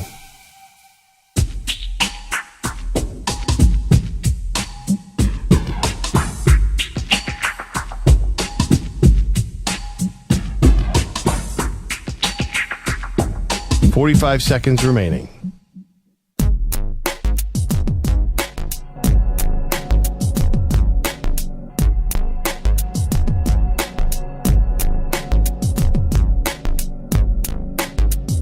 .30 seconds remaining.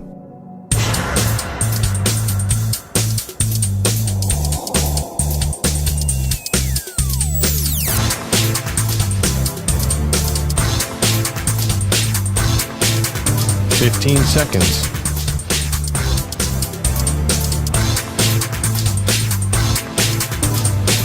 Break ends in 5 seconds.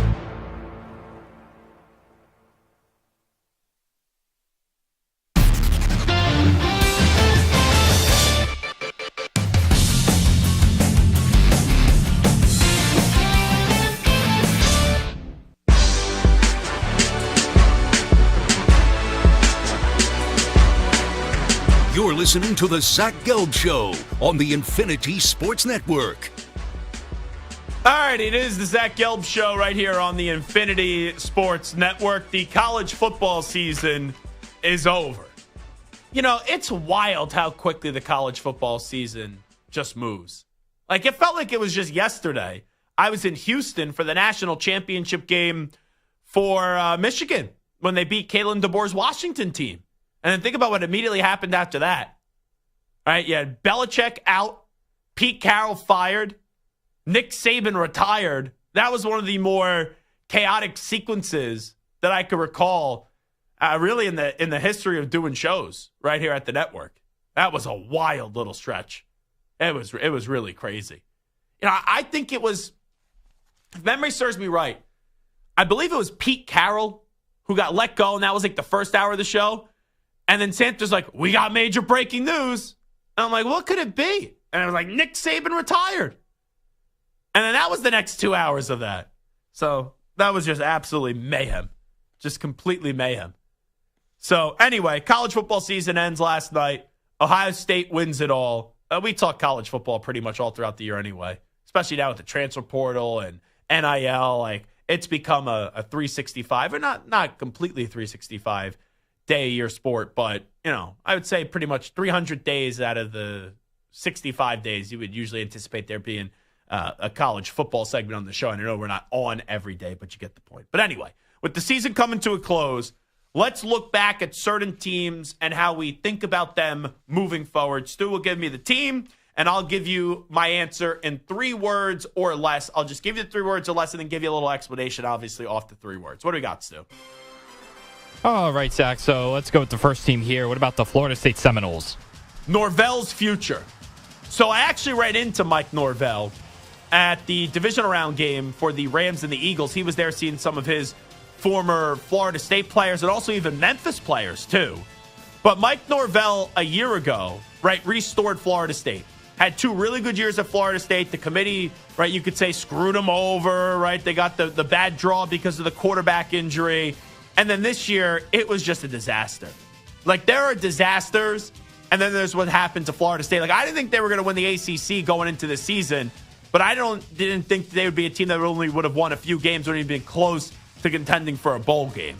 So now, even though he got extended last year, right, there was thoughts, maybe he would replace Nick Saban. They give him the extension, and it cost a lot to buy him out. You have another stinker of a year. All that good work that you did for 2 years goes completely out the window, and then people start saying, hey, you got to be out of a job. You saw some people say that he needed to get fired after this year. I thought that was unfair because he had 2 really good seasons, a horrible year this year. Now you got to try to win people back over, and we'll see if he could do that. But Florida State, it's all about Norvell's future. All right, what about the team that before yesterday was the defending national champions, and that, of course, is the Michigan Wolverines? A legit quarterback, Bryce Underwood, they got. Now, I don't know if he's going to start right away, but whatever they had this year, from Davis Warren to Orgy, just was terrible. It was offensive to the quarterback position. Really offensive. And that defense, now they lose a lot of people. And I know Will Johnson was in that lineup, but with Kenneth Grant and Mason Graham, that defense was unbelievable, especially up against Ohio State, and then also some of the other games they've been able to have, the Alabama game too. But on offense, outside of Khalil Mullings, that offense was really, really, really bad this year because they didn't have a quarterback. So now, with the money they spent on Bryce Underwood, and whenever we do get to see him, you would think they would have a legit quarterback. All right, what about a team with the new head coach this past season, the Alabama Crimson Tide? In the balance. So that has many different definitions in the way that I'm using it. Like, in the balance, there's a lot of uncertainty right now with Alabama. You go from being the kings of the college football world, the dynastic Alabama, to this year, look back at where Alabama was after they beat Georgia. If I were to tell you after that game up against Georgia, when they beat Georgia, that Kalen DeBoer and also the quarterback Jalen Milroe wouldn't be in the college football playoff, you would have never believed me. I had a tweet back in September, welcome to Coach of the Year conversation for Kalen DeBoer, and welcome to the Heisman Trophy conversation for Jalen Milroe. And then, poof, the next week they lose to Vanderbilt. And then they also lost to Oklahoma later in the season. And they lost to Tennessee in a game where the quarterback just absolutely screwed them in the first half. So there's a lot of uncertainty around the Alabama program. And if they would have missed the playoff this year in a 4-team format, I don't think people are crushing them. But when you miss it in a 12-team format, that's just inexcusable. So they have to make the playoff next year. And even though I believe in Kalen DeBoer a lot, there's a lot of questions around the Alabama program. And also, they got to find some balance, too. Like I say, in the balance, they also got to find some balance as well. Because there would be games where Jalen Milroe would look like a Heisman contending quarterback. And then he would hit the floor, and I know he won't be back at Alabama. And it was just crazy, the discrepancy from the ceiling to the floor for Jalen Milroe. And also, there would be games the defense would play really well and the offense would suck. Then the offense would play really well and the defense would suck. You got to find a way to have more complementary football and be a more balanced team. So that's kind of my thought on Alabama right now. All right, what about the team that many around the country thought was the best team heading into the season, and that is Georgia? Back on top. If this is going to be the next Alabama, you got to get back on top. Because last year, you had a team that was undefeated, then they lost in the SEC championship game, and they were out of a 14 playoff format. This year, even though they stubbed their toes a few times, they still got back up. They were in the SEC championship game, and then in the opening round of the playoff coming off the bye, right, their first playoff game, they lose to Notre Dame. You know, Georgia's a heck of a program. We all know that. People love to have the success that they've already had, but if they want to be that next dynasty, if they want to be that next Alabama, then you got to go win the championship next year. All right, what about a team that made it all the way to the semifinals, the Texas Longhorns? It's Arch time. The waiting is over. It's Arch Manning time. That's what it is. We finally get to see him, as long as he's healthy, start to finish as the guy for Texas. Texas done a good job in getting back the last few years, right? They won the Big 12 inaugural season. They make it to the SEC championship game. You know, they won 2 playoff games where they beat Clemson. Then they beat Arizona State, and then they ended up losing to Ohio State, and they gave Ohio State a game. But always through that, it was, you have Quinn Ewers. Let's get to Arch Manning. Now, it's Arch time.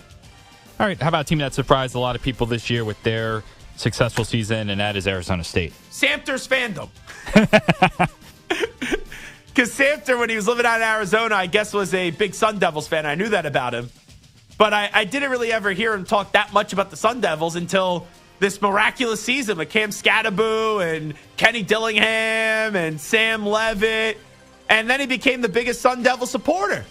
I'm just curious if next year if he'll be a big Sun Devil supporter if the team stinks. Because we know Samter, he likes to jump around from fan base to fan base a little bit. He's a fan whore. That's what he is. Right? He left the Jets and he's like, all right, I'm going to be a whore. And I wanted my teams to win. And I'm going to go root for the Chiefs. No, but all kidding aside, the 3 words are less here. All on Sam. So Cam Scatteraboo out. That was their identity. Right now he's off to the NFL. I think Sam Levitt could be a really good quarterback. When we talked to him, he had a lot of confidence, and he plays with a lot of moxie.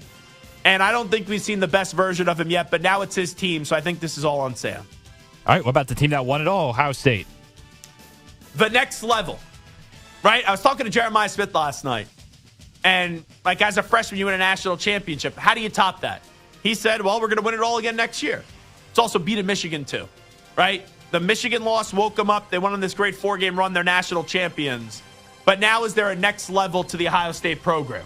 I know that could sound crazy after winning a national championship, but Ryan Day is now considered a great college football coach, where 6-7 weeks ago, a lot of people thought, including myself, that he should have been fired because he wasn't meeting the Ohio State standard. The Ohio State standard: beat Michigan, win the Big Ten championship, and win the national championship. In most years, when you lose to Michigan and you don't win a Big Ten championship, the year's a failure. But they were able to get the ultimate redemption and the ultimate trump card by winning the national championship. Now is there the next level with this program where maybe they can get all 3 done in a season, but if you're already at the championship level, you win a championship again, and that's some pretty special stuff, obviously. So there you go with Ohio State. All right, what about the team that won the ACC championship this year, and that is Clemson? Back to contending? And what I mean by that is not just winning the ACC, but you have Cade Klubnik coming back. Can you find a way to get back to contending for a national championship? Because that standard for Clemson used to be, and it was remarkable what Dabo Swinney did there, win a national championship. We haven't had that feeling about Clemson in a while. It's one thing to win a conference championship. Now can you get back to contending to go win it all? All right, they got all the way to the semifinals before losing to Notre Dame, and that is Penn State. Same old crap. Until they find a way to get the job done when it actually matters. And no disrespect to Boise State. I think I'm the biggest Boise State advocate in the history of national radio. And no disrespect to SMU. But did Penn State win a big game this year? They lost to Oregon in the Big Ten championship game. They lost to Notre Dame in the semifinal, and they lost to Ohio State. So in their three biggest games, L. It's like Oprah Winfrey at Christmas time. You get an L, you get an L, you get an L for James Franklin. Andrew Aller's coming back. I don't know if it's a good thing necessarily with how he played up against Notre Dame. Blew their team's opportunity to go to a national championship game. But it's the same old crap. Until I see otherwise, Penn State's going to go win their 10, 11 games a year, but when the games actually matter and when you have your big boy games, can James Franklin finally get the job done? That we'll have to wait and see. All right, what about the team that lost last night, Notre Dame? Regression or redemption? Because Notre Dame, in terms of redemption, you would do so by winning it all. But, like, if you get back to the national championship game or the semifinal, it shows that Notre Dame is really moving in the right direction, and this just wasn't one kind of magical run. But my question is, like, how much regression will there be? Because it's tough to get better. Yeah, you got to win it all. And it's more likely that you regress, but they still got Jeremiah Love coming back, and if he could be healthy, that could be massive. Yeah, you lose Xavier Watts. Yeah, you lose Riley Leonard, but I believe in Marcus Freeman. I'm just curious, is it more at the end of the year regression or is it redemption? And I'm curious where the satisfaction level is from the Notre Dame fan a year from now. Now it's at, I don't want to say an all-time high, but it's at a pretty high level with what they were able to do this year. Let's see if that continues next year. All right, what about the team that came into the playoffs as the number one team before running into Ohio State, and that is the Oregon Ducks? Contender or pretender? That's what it is. They looked like a national championship contender for the majority of the season. They were undefeated until they got into the postseason, and then they failed. So that's the way that I look at that right now. So give me the next team here because Actor showed me something. And we may have some breaking news here, but continue. All right, what about a team that was just outside of the playoffs this season, and that is South Carolina? South Carolina. Do the unthinkable. Like, they did a nice job this year. You know, they were in some games early, couldn't get the job done. They got big wins late in the season. Now can you do the unthinkable, and can you win the SEC? That's the thing that I look at right there. All righty, keep it going. All right, what about Boise State, who had the runner-up in the Heisman Trophy? So, in college basketball, it's one shining moment. Now it's Spencer's shining moment. Because last year was all Ashton Genty. Spencer Danielson, though, is a really damn good coach. And now the question is, without Ashton Genty, can Spencer Danielson show that? You know, he's been the coach there for a year and a half, won 2 conference championships, had the team in the playoff this year. It's pretty damn good. But now, if they continue to have success without Ashton Genty, that is a reflection of the coach, Spencer Danielson. All right, last one here. The Miami Hurricanes with a successful season, just missing the playoffs. Beck's revenge tour? Like, Carson Beck was horrible this year. Horrible. And now he winds up at Miami, and there is some buzz, but there was also buzz when DJ Uiagalelei ended up transferring to Florida State, and that was a disaster. So will this be a revenge tour for Carson Beck? Alrighty, I'm not going to lie. So Act showed me some breaking news, and it was like a little bit far away. So I saw the tweet and I saw the photo, but I couldn't read what it said. And all I did, and I paused there for a second, I saw the photo of Kevin O'Connell. And there's been some bizarre speculation about the future of Kevin O'Connell. So when Act shows me that, I'm like startled here. And I'm like, all right, let's just finish the segment, and I'll find the tweet and I'll read it. But I'm thinking to myself, Kevin O'Connell and the Vikings are parting ways. That's what I thought. It's actually the opposite. Not that I ever thought that was going to happen, but then when Act showed me the tweet, that's what I thought it was. From Ian Rappaport, Rap Sheet. The Vikings and Coach of the Year candidate Kevin O'Connell have agreed to terms on a blockbuster multi-year extension that keeps him in Minnesota for years to come. Per Ian Rappaport and Tom Pelissero, the future is bright for the Vikings, and O'Connell is a big part of it. No surprise there. But what's going to happen at the quarterback position moving forward in Minnesota with Kevin O'Connell? obviously still being at the helm. We'll take a look at the Minnesota Vikings and react more to this news when we come on back after these short messages. Update time first. Here's Zach. Infinity Sports Network Sports Flash. So you can forget about all that talk of Kevin O'Connell going somewhere via trade as the Vikings and their coach agree to an extension following a 14-3 season. O'Connell was entering the final year of his current deal. GM Kwesi Adolfo-Mensah could be coming next. The Jets are meeting with Aaron Glenn today for a second time. It could be a situation where they don't let him leave, especially with a second interview with the Saints coming up. That had to be pushed back a day because of bad weather in New Orleans. The Cowboys have interviewed their offensive coordinator, Brian Schottenheimer, for their coaching vacancy. And Super Bowl 59 will be 3 weeks, and the league announced that Ron Torbert will be the referee for the big game. The Dodgers appear set to add another significant free agent, with reports indicating they are closing in on a deal with reliever Kirby Yates. And the Baseball Hall of Fame class of 2025 will be announced tonight. The biggest question is whether Ichiro will be a unanimous selection. The former Mariner is up for election for the first time and will be the first Japanese player ever selected. CC Sabathia is also on the ballot for the first time and will certainly get the nod. Billy Wagner hoping for the call on his final time on the ballot. I'm Rich Ackerman. This is the Infinity Sports Network. Follow us on X. Our handle is INF Sports Network. That's INF Sports Network on X.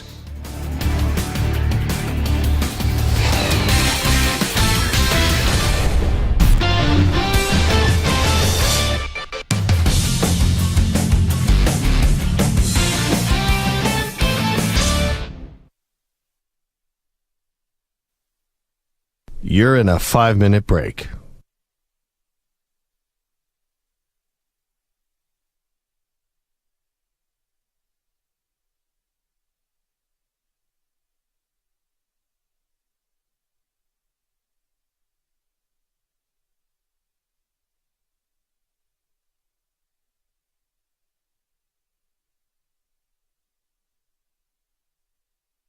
Four minutes, 30 seconds remaining.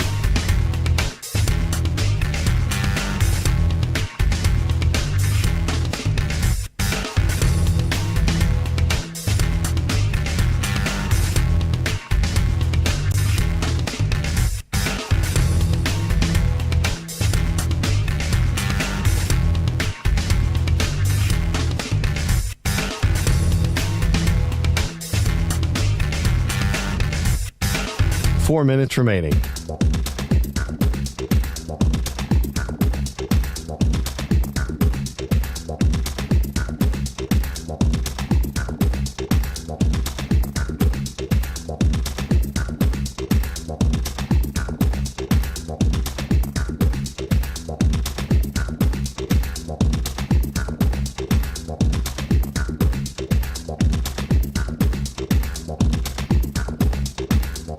Three minutes, 30 seconds remaining.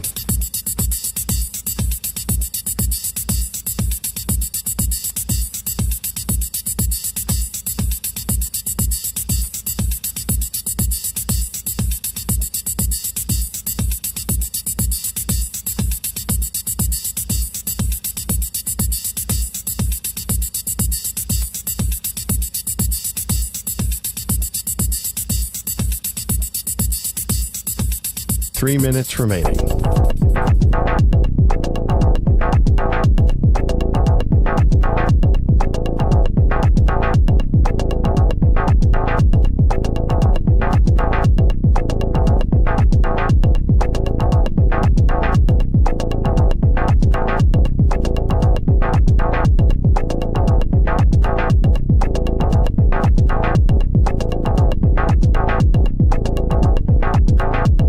Two minutes, 30 seconds remaining.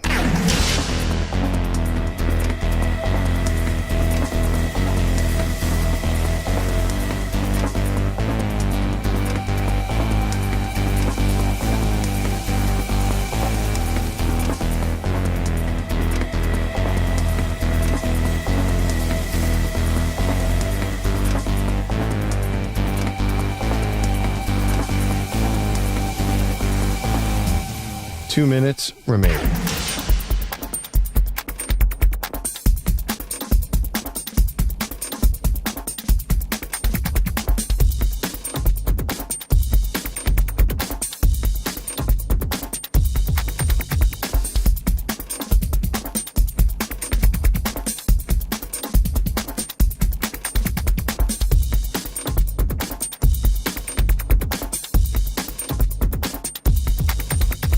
1 minute, 30 seconds remaining.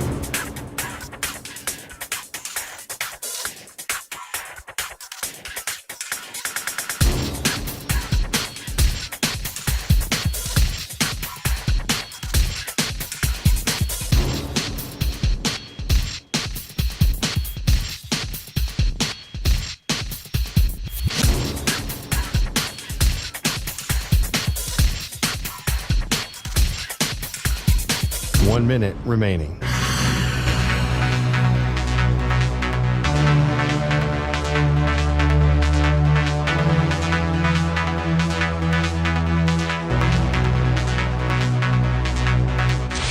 Five seconds remaining.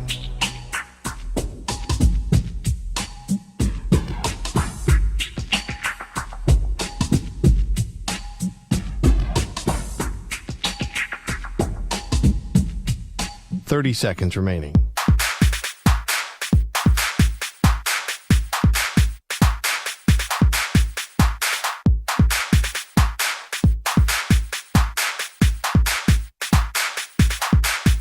Fifteen seconds.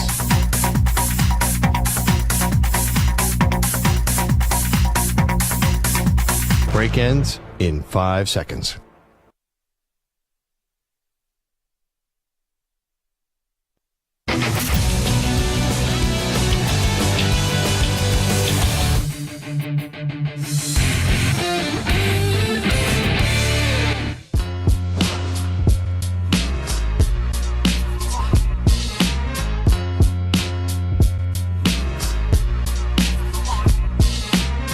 You're listening to the Zach Gelb Show on the Infinity Sports Network.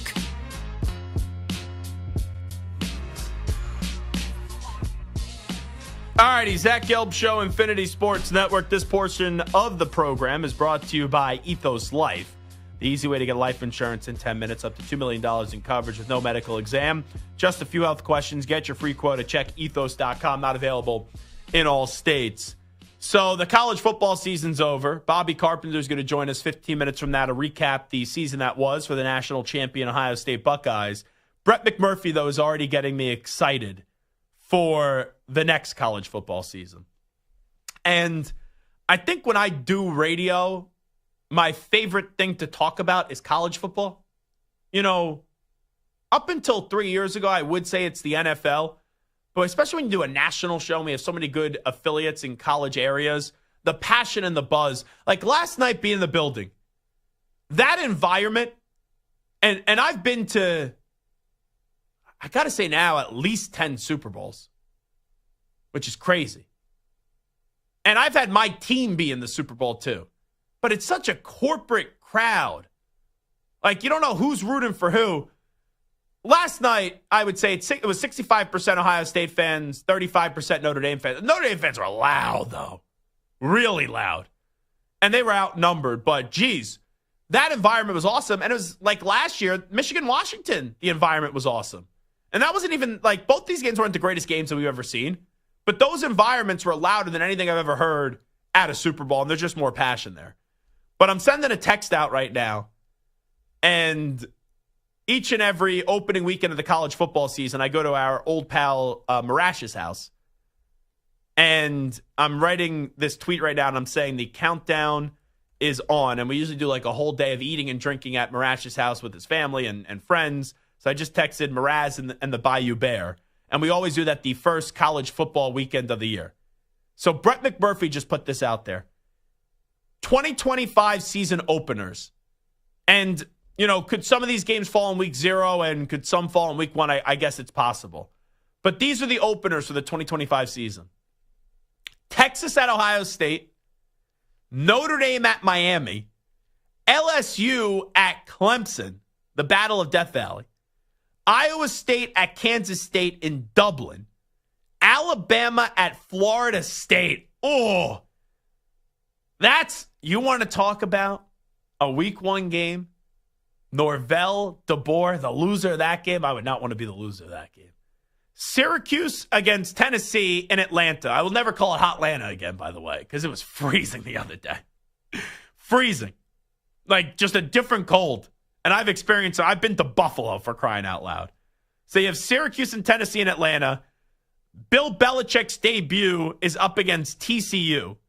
You have Auburn at Baylor, Utah at UCLA, which could be the final season for Coach Winningham. And you get South Carolina versus Virginia Tech, also in Atlanta.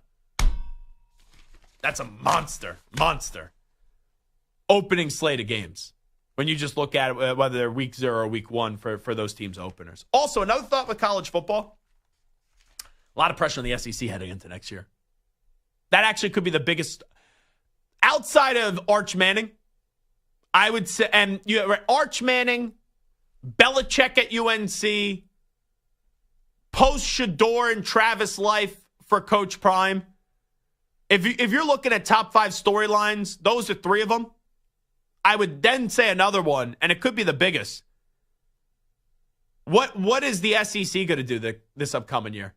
Because for SEC, this used to be your sport.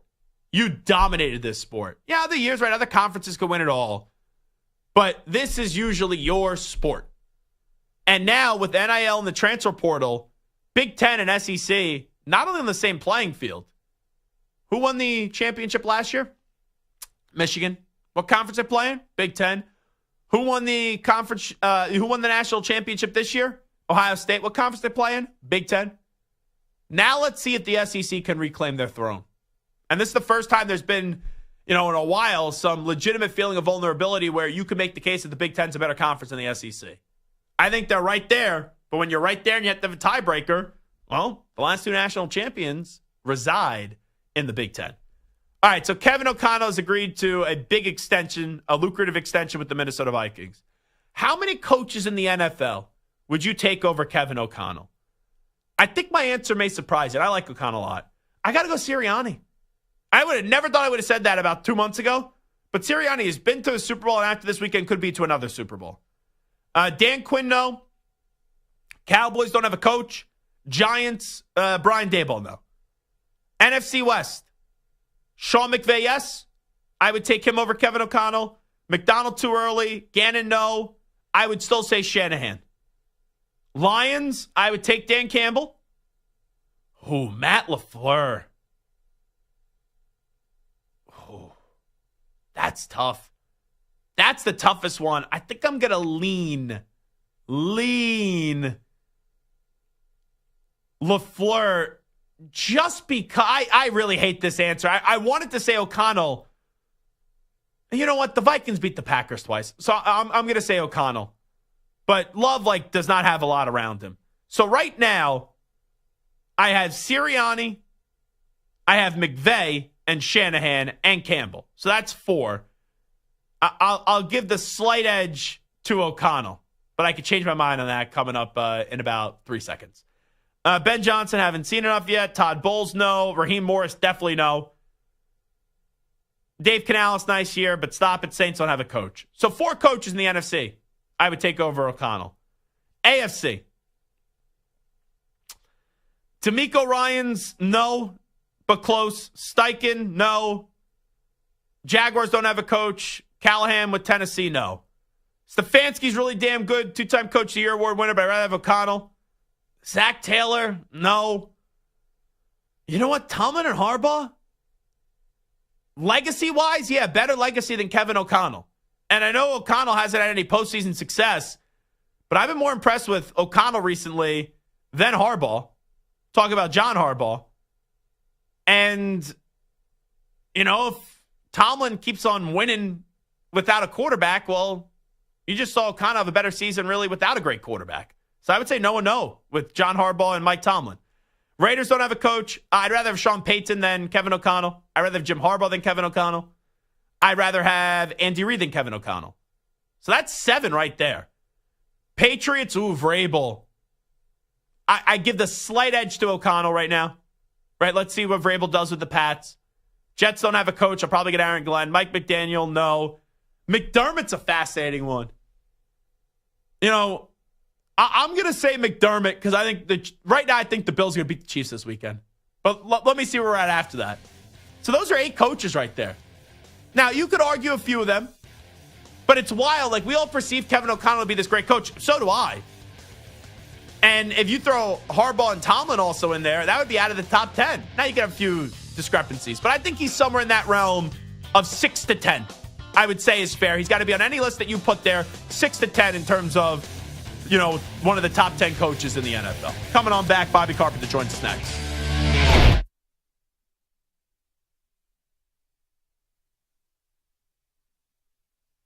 You're in a 5-minute break.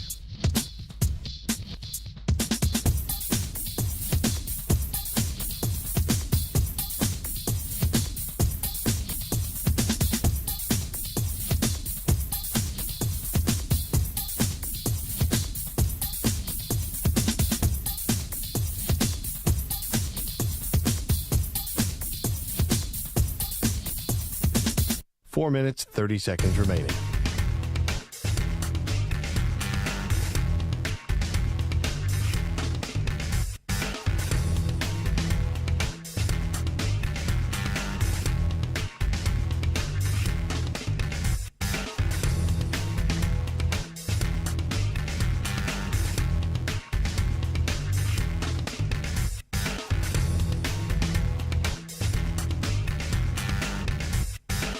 Four minutes remaining.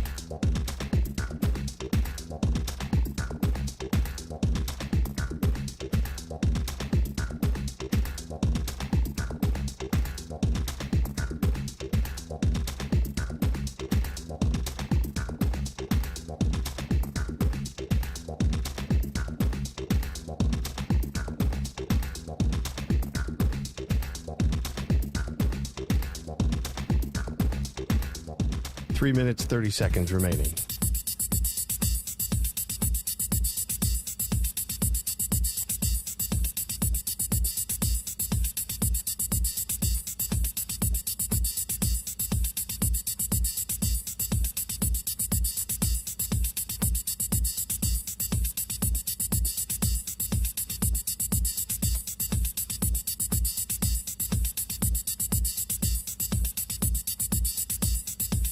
Three minutes remaining.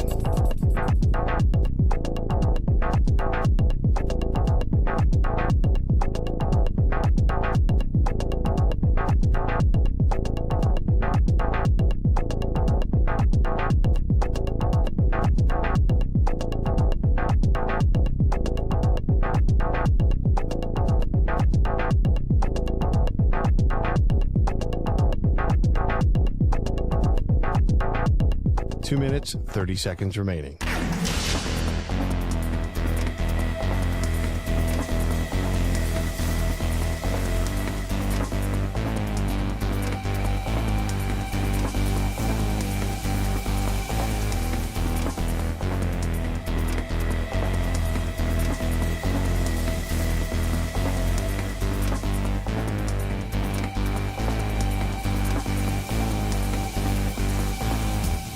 Two minutes remaining.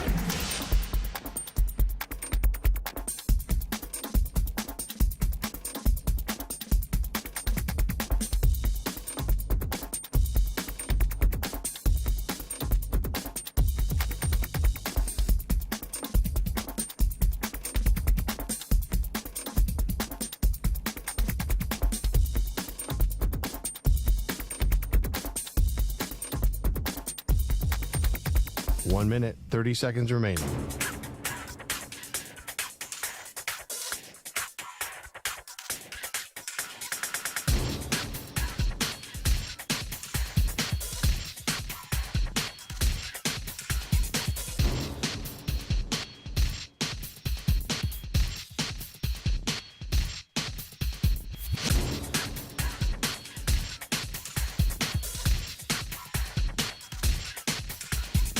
One minute remaining.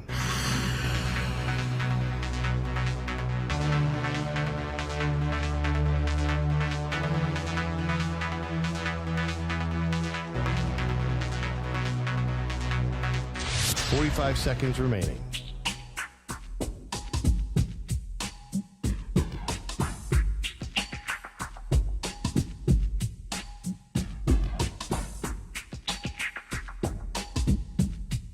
Thirty seconds remaining.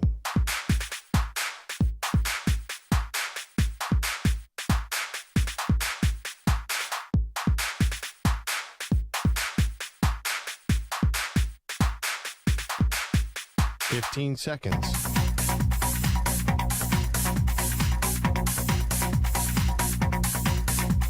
Break ends in 5 seconds.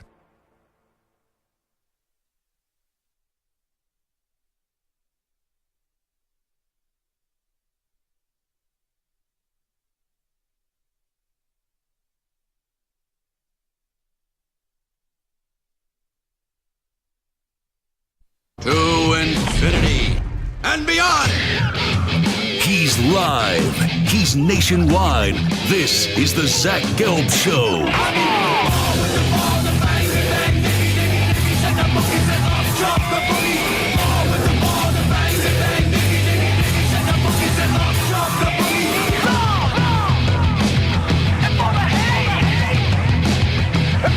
Here's your host, Zach Gelb. The Dallas Cowboys are really something. That's not how I thought I was going to lead this hour. We should be joined coming up in a few minutes by Bobby Carpenter, former Ohio State linebacker, does a talk show there locally, does a great job nationally on Sirius XM. You can listen to us, by the way, on Sirius XM, channel 375 across all of our great local Infinity Sports Network affiliates, also on the free Odyssey app and streaming live on YouTube. But last night, we did see Ohio State win the national championship, a tremendous redemption story for Ryan Day. But the Cowboys, man, they just know how to steal the thunder. Now, nothing's official yet, and I thought that Kellen Moore was going to be their next head football coach because that's kind of a Jerry Jones puppet move. This would be the ultimate puppet move. So Sean Sharif, who does a great job locally on 105.3 The Fan in Dallas, he interviews Jerry Jones each and every week. He tweeted out, and there's been a lot of momentum from Brian Schottenheimer to be the next head coach of the Cowboys. I don't know why. But according to Sean Sharif, he is hearing an offer could be coming soon for Brian Schottenheimer. That's really something. So last night we did see Ohio State win the national championship. I was there in Atlanta, and what a crazy game that was. In terms of, it looked like we were going to have a great game from the start, when Notre Dame goes on that methodical drive right down the field and takes off 10 minutes off the clock. Then Ohio State quickly answers back. And the next thing you know, I think it was like 31-7. And the blowout was on. And then you got late into that game. And Notre Dame, they had a lot of fight to them. It was an 8-point game. But then that 3rd and 11 play call was the right decision. I have no problem throwing in that spot. I was calling for it in the stands. I said, throw the ball here. Even if you don't get it, Notre Dame saw us to get a touchdown and get a 2-point conversion. And not only did they throw the ball, they aired it out deep down that right sideline. Jeremiah Smith, he caps off the Ohio State season, securing that catch, and they secure a national championship. But let's go out to the guest line right now and welcome in Bobby Carpenter, who won a national championship at Ohio State. Now does a great job locally on 97.1 The Fan, and also you can hear him nationally on Sirius XM, and he's kind enough to join us right now. Bobby, did you get any sleep last night? I saw you were running around that field with James Laurinaitis celebrating a national championship.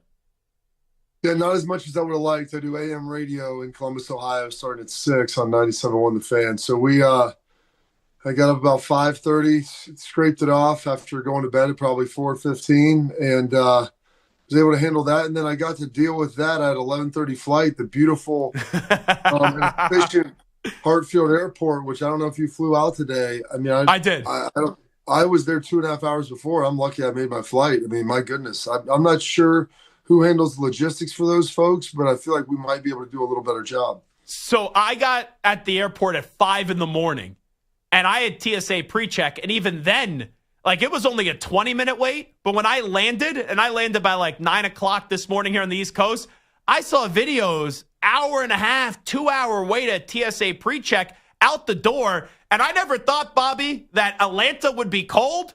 Jeez Louise, like 20 degrees is nothing to me here in New York. That was a different cold that I felt in Atlanta the last 24 hours I was there. Yeah, because you're expecting it to be warm. The expectation that you didn't bring like all of your trappings for cold weather. I mean, I brought a coat. I'm like, all right, I'll leave in the hotel most of the time. I wore that son of a gun every time I went outside. I didn't bring a hat. I didn't bring gloves. Like, I didn't bring any of the other stuff that I really needed. And, man, you'd be downtown and that wind would hit you in the face, and it felt terrible. So Bobby Carpenter is here with us. When you look back at this Ohio State story, clearly it's the Ryan Day story.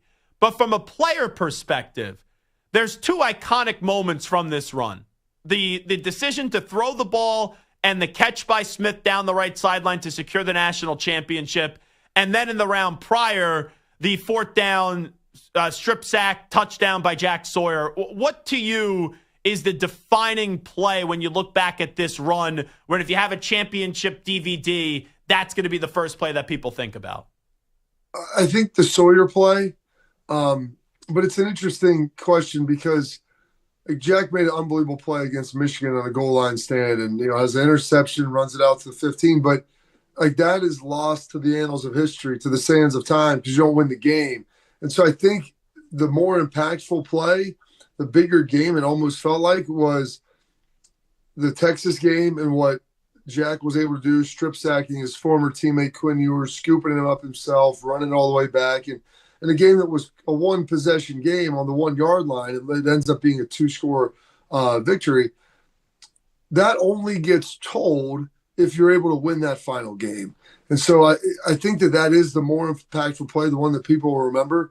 But it needed the Jeremiah Smith. It needed the Will Howard over the top 60 yards on 3rd and 11, in the clutch, to be able to secure that victory so that play ultimately mattered and was remembered the way that it should be.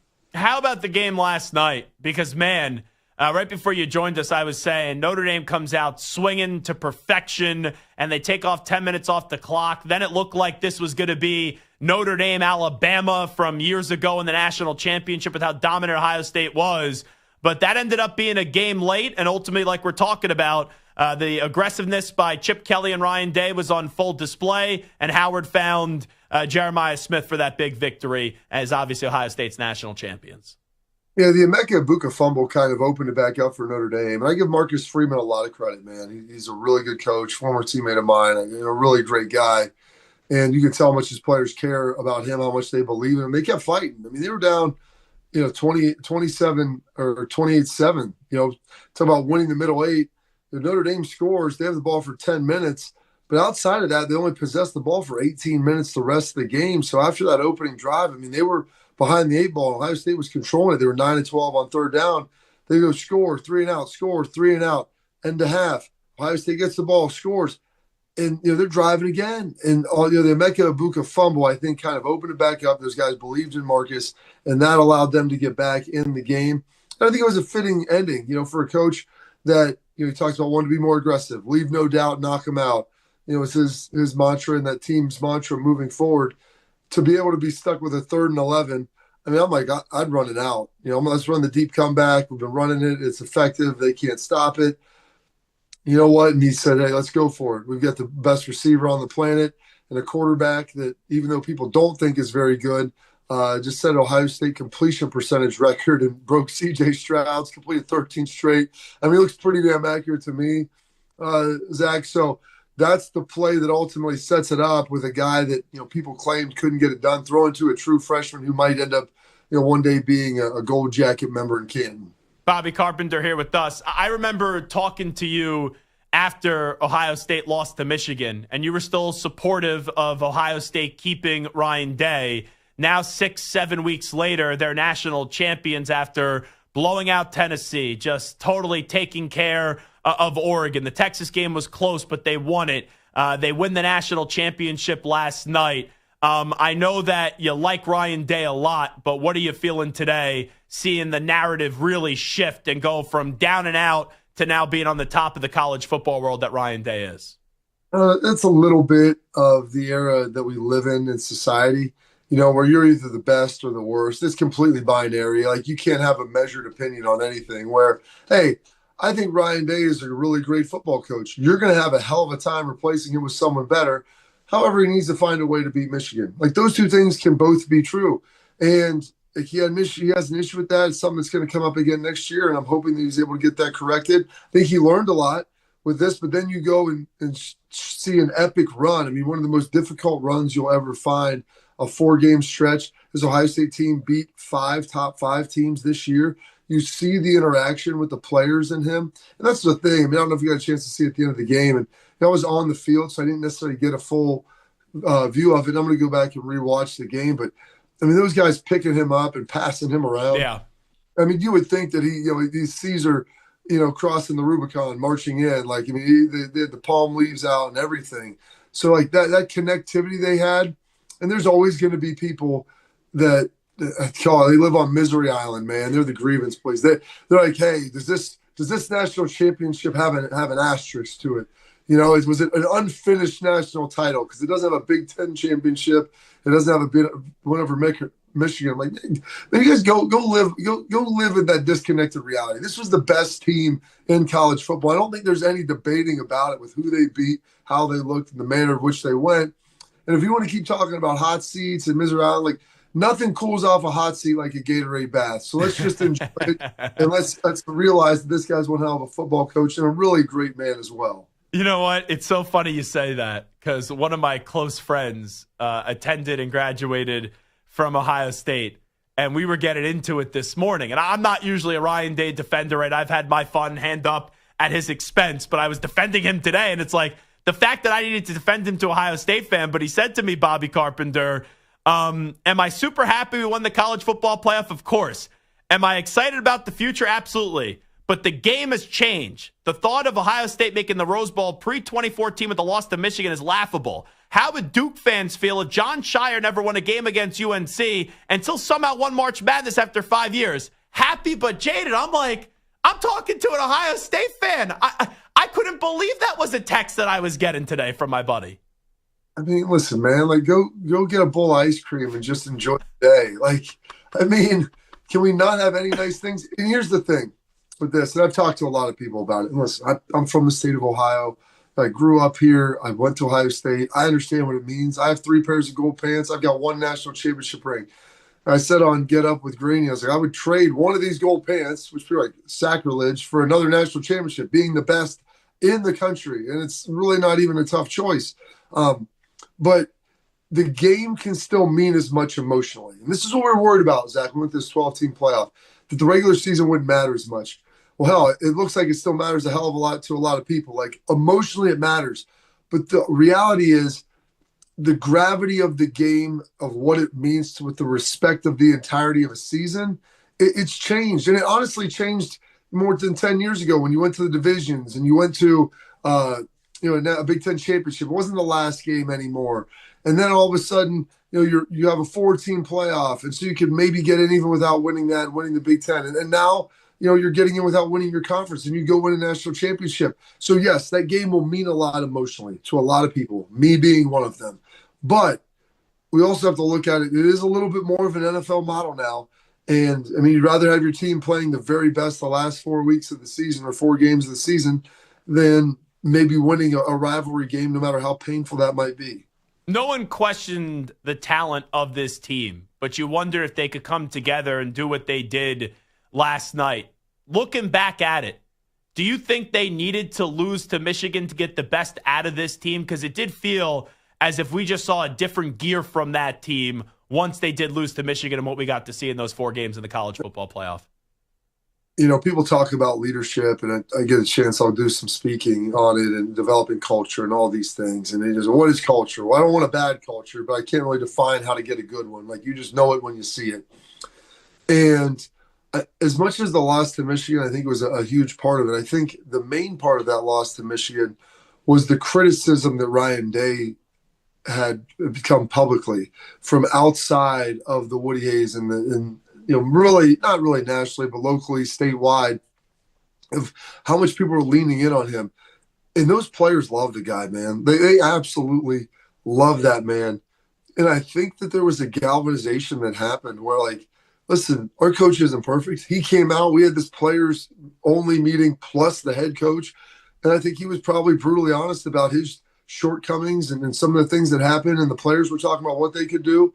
And then you saw them all, like, get in line behind the guy. And to a man, after every game, you heard those guys defend their coach. And I think that the loss to Michigan maybe revealed that, but even more so, it was the level of public criticism that he was receiving that I think got everybody behind him.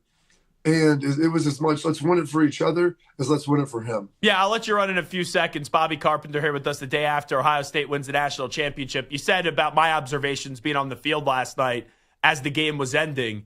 Like usually, right, you're a player, you win a game like that, you win a national championship, you're running to another player. I thought it'd speak volumes how not only just any player, but your big-time players were running over to Ryan Day and going out of their way to basically say the monkey's off his back, coach, you did it. Because sometimes you could have a player's coach and that player's coach could be a doormat. It's cool to see a player's coach that also has the respect of his players, and they kind of gave, the rest of the college football world the middle finger last night. I think it's a very accurate assessment of it. Those guys leaned in. I won a national championship, and we hugged Tress, but it wasn't like that. I mean, Urban won one. I was there for that. My brother was on the staff. There was none of that going on, at least, especially not to that degree. And so to see that with Ryan and how passionate it was, and it almost was a little bit. And Zach, you're old enough to remember this. I don't know if you remember the Niners Super Bowl that they won in '94, where Steve Young was like kicking the monkey off his back, and like his teammates are going over. And it's a guy that you knew was great, and you were just waiting for him to get that validation publicly so that everybody else could finally accept his greatness as well. And I was like, man, that just kind of what it reminded me of, because he was following Urban and how he's just not Urban Meyer. I'm like, that's fine. That he's not Urban, and you don't want him to try to be Urban because that's not who he is. And so it felt like that proverbial monkey was lifted, and those guys were just trying to lift him up as much as possible. Now, could we just get real serious here for a second? You win a national championship, and we can't even get someone to drive a golf cart properly? That video last night. I mean, it was crazy. How many times, and I'm not a huge golfer, I probably golf 10 times a year, maybe 12.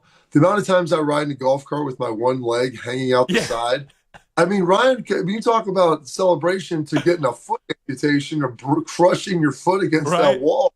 I mean, my goodness. And then the best part, she just got up and walked off. Like, hey, we just ditched this car. Like, all right, we're out of here. I'm like, what are we doing? Like, that was unbelievable. It was Austin Powers at its finest. It was crazy. I couldn't believe that when I saw it this morning. Before we let you run, I got to squeeze in one NFL point. Nothing's official, but I know you got drafted and you played for the Cowboys. They got rid of McCarthy. We know that. We'll see where he lands. A lot of people like me thought it was going to be Kellen Moore, and now there's been a big push for Brian Schottenheimer, and it's feeling today that that's the expectation of what's going to happen in Dallas. I don't really see going from McCarthy to Schottenheimer how the Cowboys get better. It feels as if this is a kind of another Jerry Jones puppet master type of move. What would your reaction be if Schotty got the job?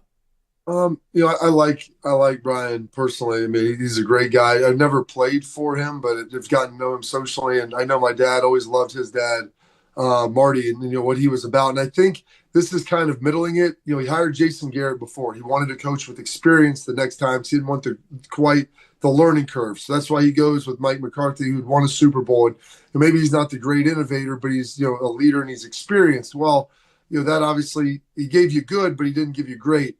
Kellen Moore's a really young coach, and I think Kellen Moore will make a really nice head coach one day, but there's still some seasoning that probably needs to happen. And I mean, let's be honest. I mean, Jerry Jones is seasoned out. He's 82 years old. For all intents and purposes, Zach, this is probably his hope. I think he's probably the last head coaching hire he makes. If you're hiring another coach, in 3 years, that's not a great thing. And those sands are dripping out of the hourglass for Jared. He wants to win a Super Bowl more than anything. And I think Brian Schottenheimer is kind of middling it a little bit. Yeah, he's never been, a head coach before, but he's grown up around the NFL. I mean, he's been in it. I mean, he was one of the hot head coaching candidates when I was coming out back in 2006. Been around the league. He's got tons of contacts. He can build a great staff. He's got that pedigree with his father. And so maybe this is that attempt to kind of get a guy who, it's a first-time head coach, but it's a guy who's been around a ton and understands the game and will hopefully be able to shepherd that team back to where they need to be. But, I mean, to be honest, they've got cap issues. They've got some personnel issues. They've got more issues than just the head coach, that's for sure. There's no question about that. He is Bobby Carpenter, host of 97.1 The Fan in Columbus. Does a great job, Sirius XM Radio as well, and is a former Ohio State Buckeye. As a linebacker, won a national championship, and I know he's in a good mood today. Bobby, really appreciate you carving out some time on the Limited Sleep.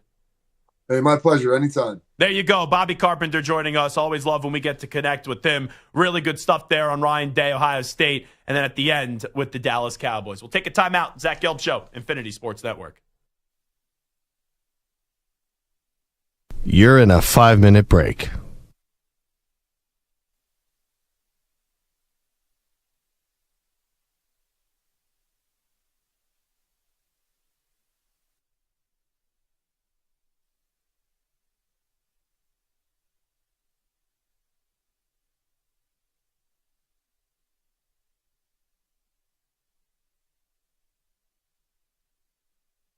Four minutes, 30 seconds remaining.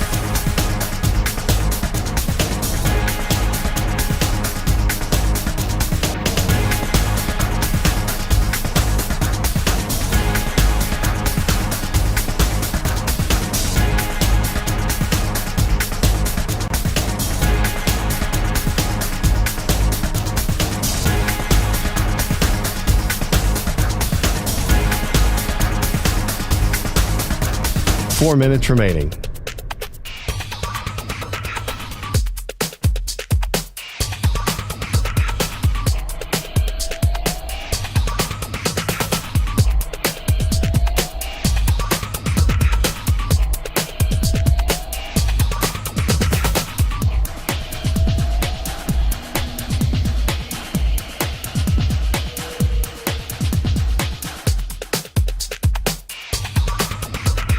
Three minutes, 30 seconds remaining.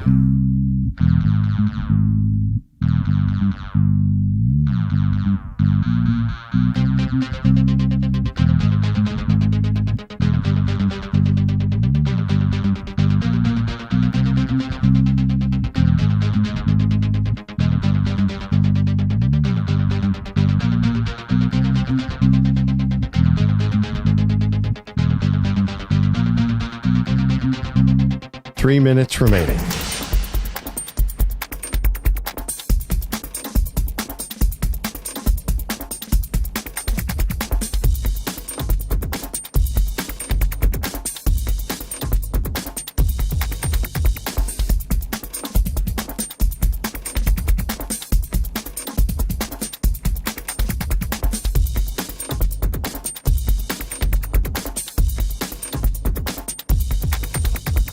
Two minutes, 30 seconds remaining.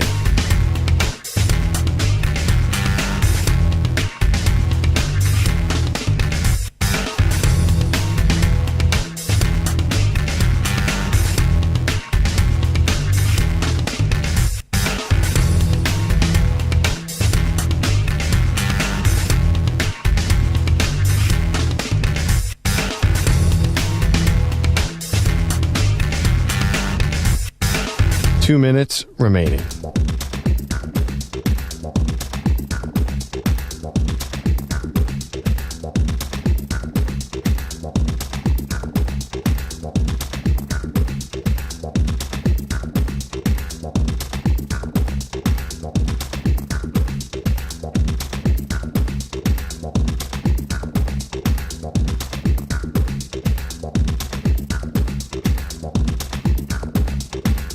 One minute, 30 seconds remaining.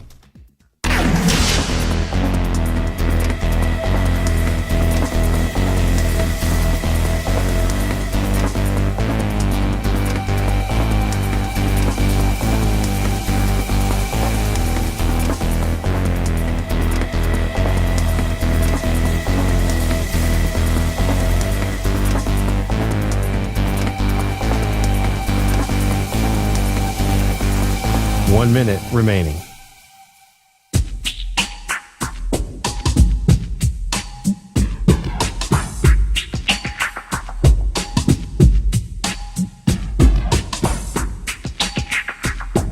.45 seconds remaining.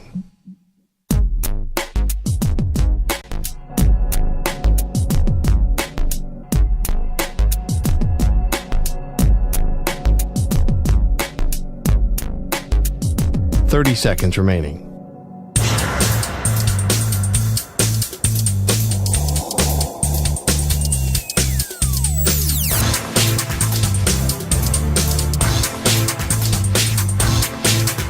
.15 seconds.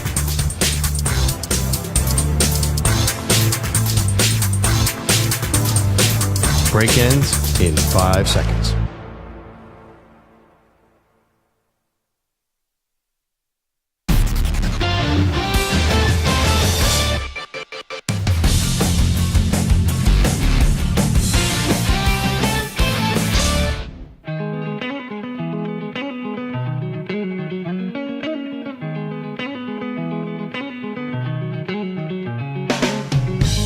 listening to the Zach Gelb Show on the Infinity Sports Network.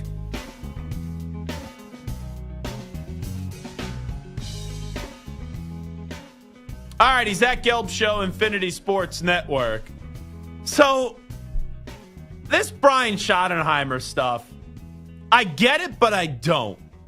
So, nothing's official yet, but there was talks of Brian Schottenheimer at first being the Cowboys' next head coach, and he's currently their offensive coordinator. And, you know, he's been in the organization since 2022. And, you know, when he's come to Dallas, but he's been around a long time. You know, he started off his coaching career as an assistant in St. Louis, Kansas City, then went to college for a little bit, was in D.C. with the Chargers, obviously. The Jets was their offensive coordinator. Then the Rams offensive coordinator, went back to college with Georgia, Indianapolis, quarterback coach, Seattle offensive coordinator, Jaguars, passing game coordinator, 2022 coaching analyst with the Cowboys. Last 2 years, their offensive coordinator, but it was really Mike McCarthy. Like, let's just be real. So when I heard Schottenheimer, I said, if that's a puppet type of move, wouldn't you just hire Kellen Moore? Who, let me be clear, I don't think Kellen Moore should be the next head football coach of the Cowboys. If that's the case, I would have just kept Mike McCarthy. But Jerry Jones didn't want to extend Mike McCarthy to the level that Mike McCarthy wanted to get a respectable contract, right? He's a Super Bowl winning coach, 12 wins, 12 wins, 12 wins. I know they missed the playoffs this year in Dallas, but he thought to himself, McCarthy, that I go get another job. I know it's not Chicago because now it's Ben Johnson, but either Chicago or the Saints, and I'll get a 4 or 5 year contract. And I guess McCarthy also said to himself, even if I don't get a job, I'm good not having the drama with Jerry Jones, and I'm content not coaching again and potentially getting shut out of this cycle. But you have 5 jobs left. This morning at 7:44 when I was on the plane and getting ready to land back in New York City, I said, let's predict the 5 remaining jobs. Cowboys, Kellen Moore as Jerry Jones' next puppet. That's what I wrote. And then I'll give you the other 4 in just a second. But as we sit here today, it seems as if not only there were whispers and there were thought of Brian Schottenheimer being the next coach, it feels like it's a foregone conclusion now. Like, do you feel that way as well, Stu? Because everything I'm seeing today on my social media feed, and once again, hey, the things I see on my Twitter, let's be real, not always factual these days. But it seems as if Brian Schottenheimer is going to be the next head football coach of the drama Dallas choking Cowboys. And that, I want to say it's surreal, but then, Stu, this is a last name that Jerry Jones obviously knows. And, right, there's respect in the football world if you have the last name Schottenheimer. But Brian Schottenheimer has never been a coach, and it feels as if this is another guy that Jerry Jones can just control, and they clearly don't think that Kellen Moore is ready yet to be the head coach if you hire Brian Schottenheimer. Yeah, I kind of agree on all that. It does feel like it's going to be Schottenheimer at this stage, and I don't know. It just feels like a weird one. Just kind of like one of those out of nowhere. And I understand, like, I guess you're kind of promoting from within in a sense, but it's someone that's been with the organization, but I don't know. It's so just is Kellen weird. Moore. I know he hasn't recently been there, but it's not like it's a crazy time ago. It was 2022, which Schottenheimer replaced Moore because they wanted McCarthy basically to run McCarthy wanted to basically run the offense. How backwards is that? Moore out as the offensive coordinator. Schottenheimer in. Really McCarthy there as the coach. All right, you're not agreeing to bring back McCarthy, where I think Jerry Jones wanted to bring him back, but it was on his terms, like, oh, we'll only give you a slap in the face 1 or 2 year extension. And Mike said no. So it wasn't as if they were furious with Mike, but they didn't do everything in their power to keep him. So then you're interested in Kellen Moore, who I think has always been overrated as a head coaching prospect. But now it feels as if you're going with Brian Schottenheimer, who replaced Moore and was brought in basically to not have as much power as Moore did because you wanted to give more power to Mike McCarthy, who you decided not to give a new contract extension to. How about them Cowboys? That's all I got to say. I know I'm only on 2.5 hours of sleep today, but I don't even understand what I'm trying to say. I need some Advil. I have a headache. This is just out. This is what happens when your organization is operated off drama, and you have a man in Jerry Jones who the thing that he has on his priority list, the two top things, are drama and power. That's what it is. Drama and power for Jerry Jones. This will be a hire that will elicit enough drama. It's going to be a reaction where people are going to be freaking out, losing their minds, and not in a good way. And people are going to be laughing at the Cowboys, right? The Cowboys are going to be a big-time joke if this is the hire. And then also, it just reiterates, which it's weird that the owner needs to show his power. But this is, you know what? I would just respect Jerry Jones more. And I don't think he could do this, let's be real, with the state that he's in. But I would respect Jerry Jones more at the age of 82 if he just said, I'm not hiring a coach. I'm going to be the GM, I'm going to be the owner, and I'm going to be the head football coach. Right? Jerry, coach the damn team. If you're hiring Brian Schottenheimer, if that's your hire, just coach the damn team. It would check off drama, and it would check off power. And that's all Jerry Jones cares about. Drama and power. Drama and power. Drama and power. What a joke this is. Seriously. If this is the hire of Brian Schottenheimer, and I wouldn't have been thrilled if it was Kellen Moore. But at least Kellen Moore, right, he's 36. Right, maybe there's more upside here. Brian Schottenheimer is just such a blah hire. Like, nobody else in this cycle would hire Brian Schottenheimer as their head coach except the Cowboys. Now, it hasn't happened yet, but that's the way that it's seeming to go down. So I guess my prediction this morning, I will change that from Cowboys with Kellen Moore to Brian Schottenheimer. Now, the rest of the jobs. So we know Ben Johnson's with the Bears. We know Mike Vrabel's with the Patriots. Saints, I'm going to say Mike McCarthy gets a job.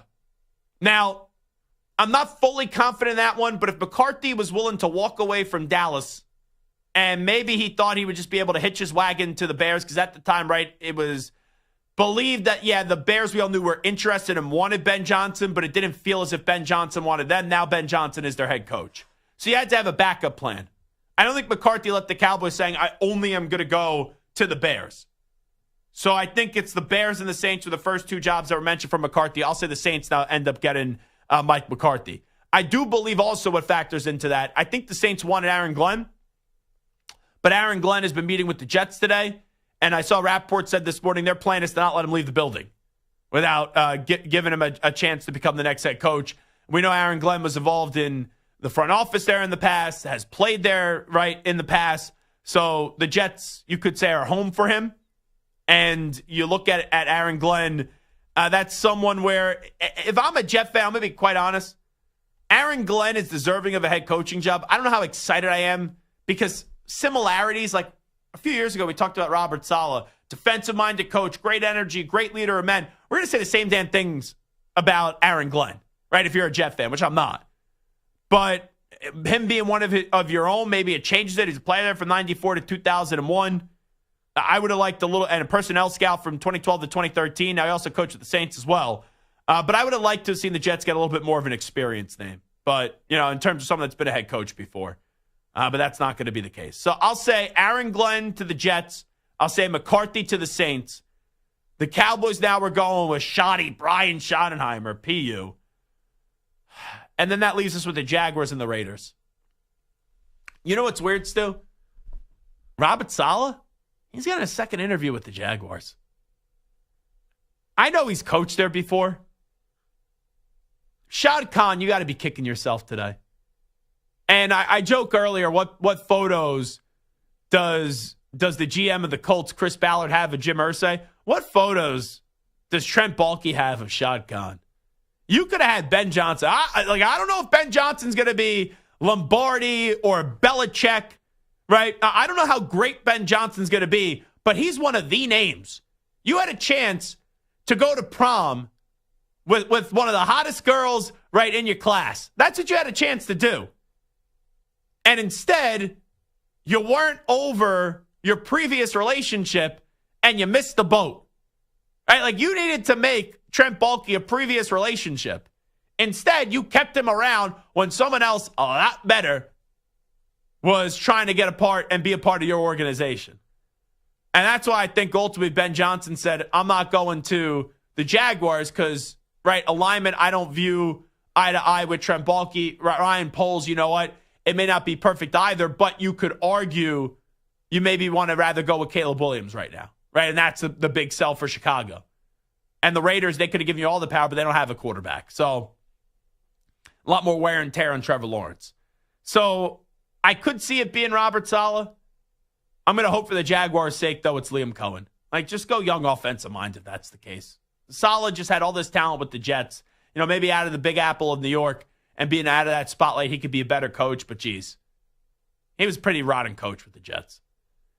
And then finally, the Raiders. I still think Stu, I think it's going to be a guy, Pete Carroll.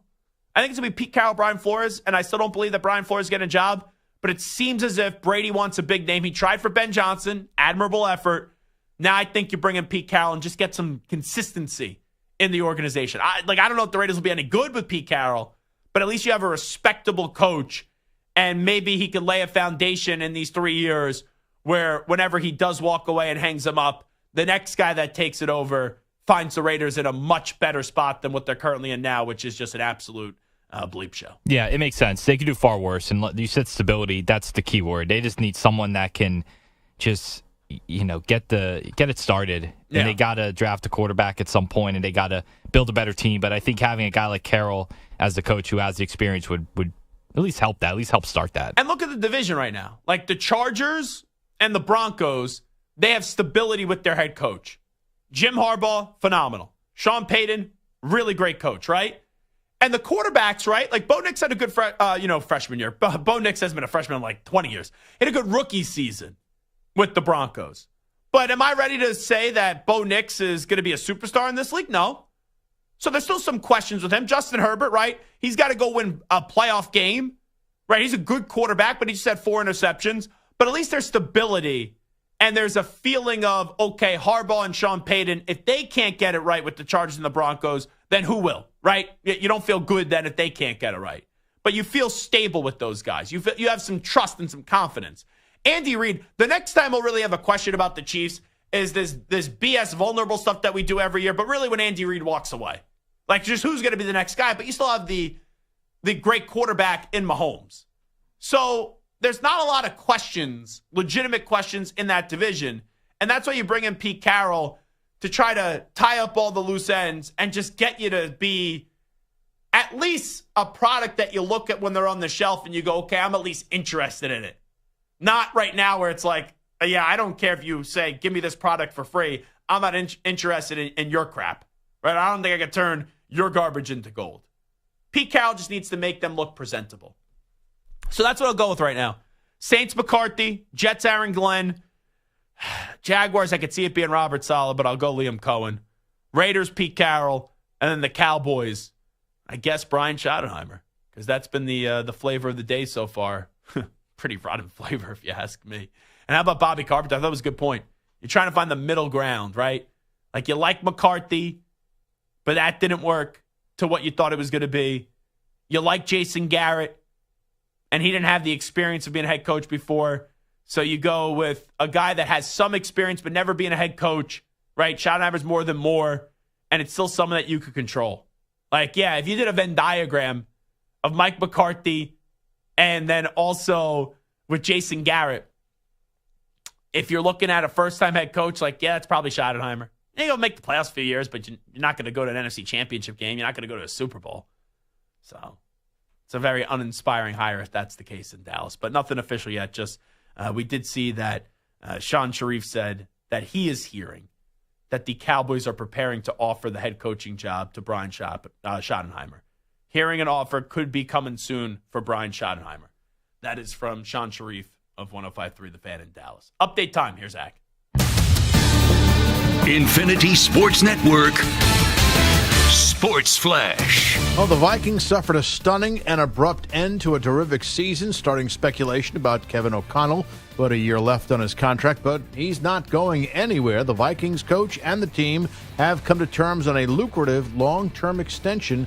One is likely to follow for GM Kwesi Adolfo-Mensah.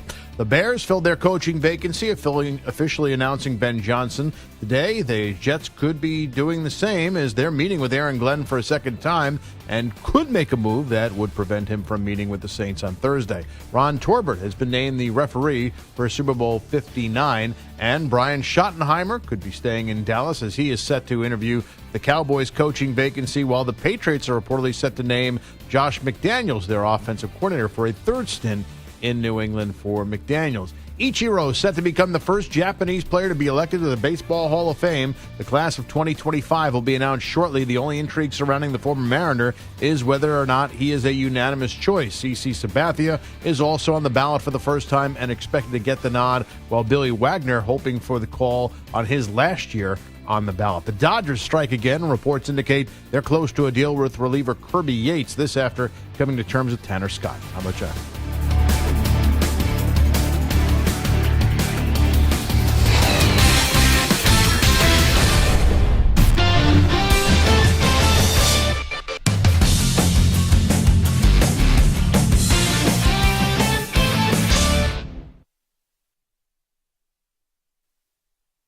You're in a 5-minute break.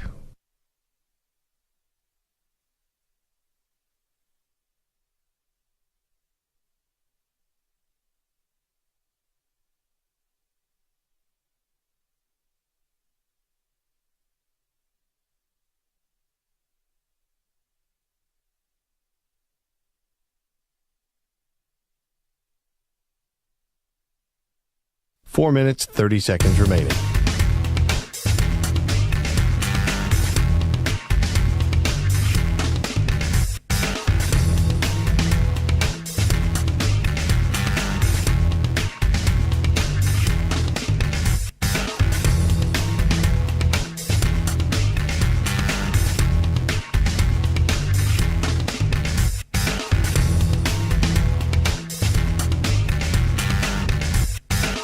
Four minutes remaining.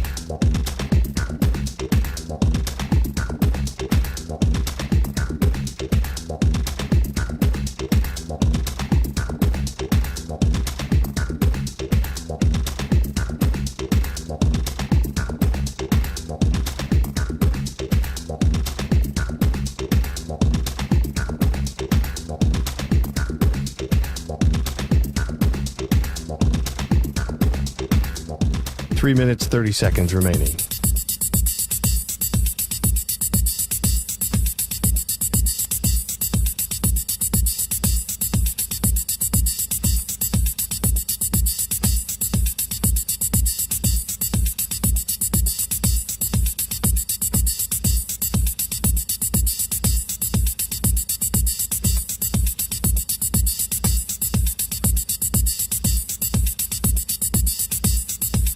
Three minutes remaining.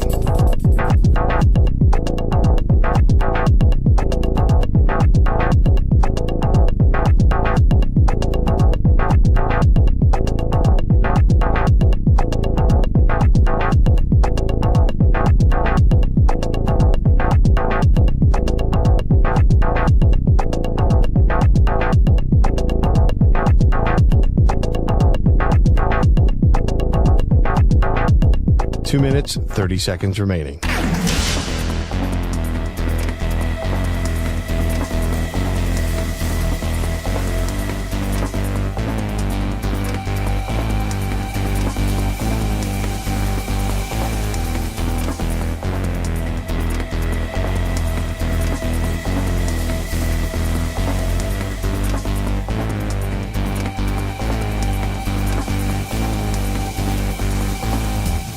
Two minutes remaining.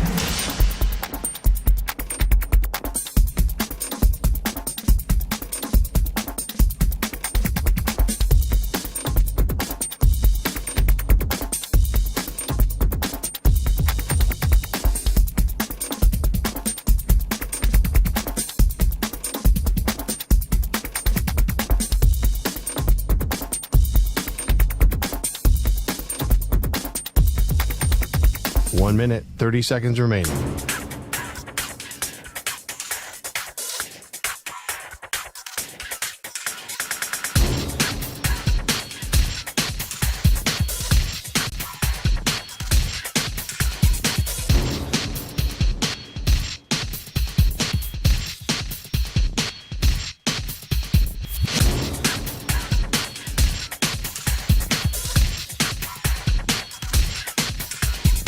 1 minute remaining.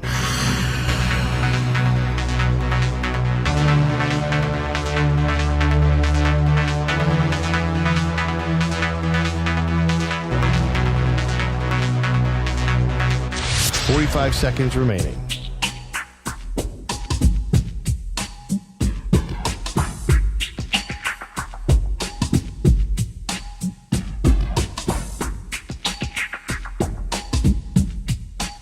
Seconds remaining.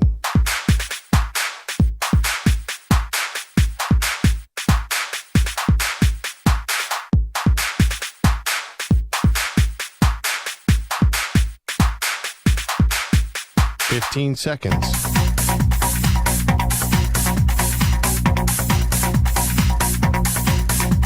Break ends in 5 seconds.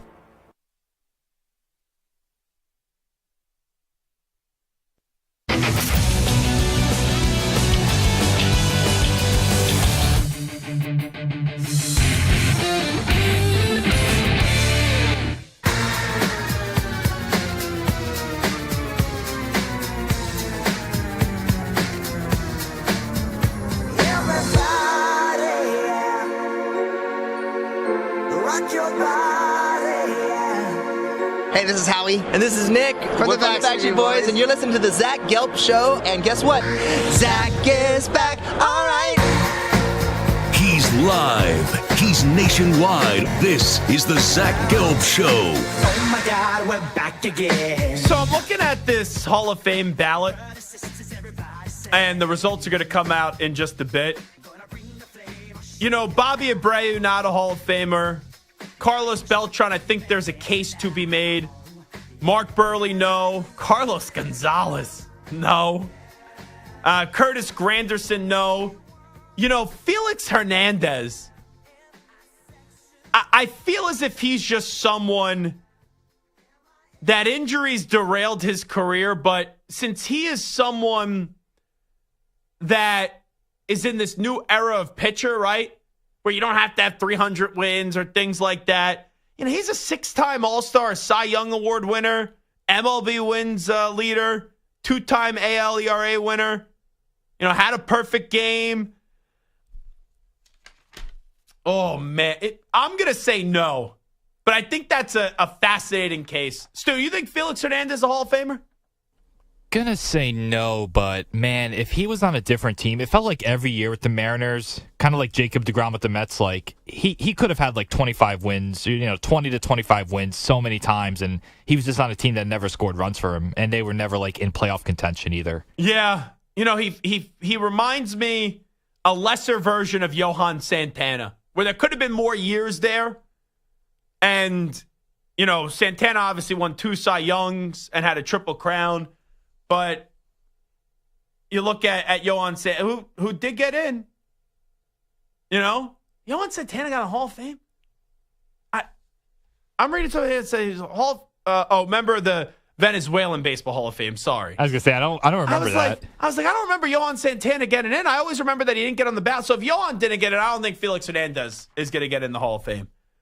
Torrey Hunter, I think Torrey Hunter's a Hall of Famer. I'm going to make a case for a few guys, and it's really based off their glove.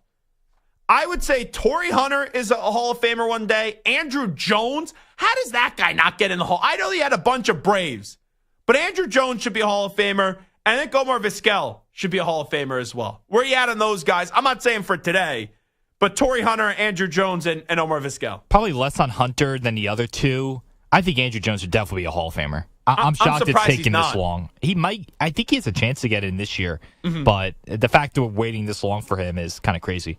Andrew Jones, 10-time Gold Glove Award winner. If defense matters at all, you deserve to get in. Adam Jones, no. Ian Kinsler, no. Russell Martin, no. Brian McCann, no. Pedroia, hey, won an MVP, phenomenal player. I don't think he's a Hall of Famer. What about your boy Andy Pettitte? Andy Pettitte is a starting pitcher. That's all with Mike. Really good, really good. Really good in the postseason. And great in the postseason. Numbers aren't phenomenal from the era that he pitched in the regular season, right? Yeah, I think he's a bit short in my opinion. And plus he has the PED people think he did which PEDs. doesn't matter to me. I agree. But, Hanley Ramirez, no. Manny Ramirez should get in, but he's not going to. Fernando Rodney, forget about it. Alex Rodriguez should. What about K-Rod, Francisco Rodriguez? It's a good one, too. He was one of the best closers of his generation. Especially when he first got onto the scene with the Angels and the Mets. He had that whole incident. I think it was a father-in-law, right? Or a little hitting incident. I'm going to say K-Rod, no. See, I think CC is really the start of the new era of starting pitcher, where CC should get in, and I think will get in. So I'm going to say CC Sabathia, yes. Your thoughts on CC? I think he will get in. I think he should get in. He was an absolute workhorse and one of the best pitchers of the generation for sure. Ichiro should be unanimous. Should be. I don't see how, you'll have some, there's always dopey writers in the Hall of Fame. But now these writers are afraid to be outed. Get dragged on the media, so they through other people in the media and on social media. So maybe Ichiro will be unanimous, but he should be regardless. I don't see how you don't put Ichiro in, but someone always tries to make a name out of himself. Troy Tulowitzki, really good player, but not a Hall of Famer. I think Omar Vizquel should be. Billy Wagner, I think, should be. David Wright, love David, but no. Ben Zobrist, no. And I left two names off intentionally. Chase Utley and Jimmy Rollins. You look at those Phillies teams that, I'm talking about the team that won the World Series. You have Cole Hamels, you got Ryan Howard, Chase Utley, Jimmy Rollins, right? Those are some of the memorable names from that team that won the championship in 2008. Brad Lidge had a great run, too, that year, Mr. Perfect. They haven't got a guy in yet, right? I know Holiday was a pitcher for the Phillies, but that wasn't from that World Series team. Howard's not a Hall of Famer. It's either does Jimmy or Chase get in. I don't think both get in. And quite frankly, since Jimmy won an MVP, if I'm going to make the case for one or the other, I would make the case for Jimmy Rollins over Chase Utley. But there's a lot of people that like Chase Utley, and that's the stupid part about this. It's all how well liked are you?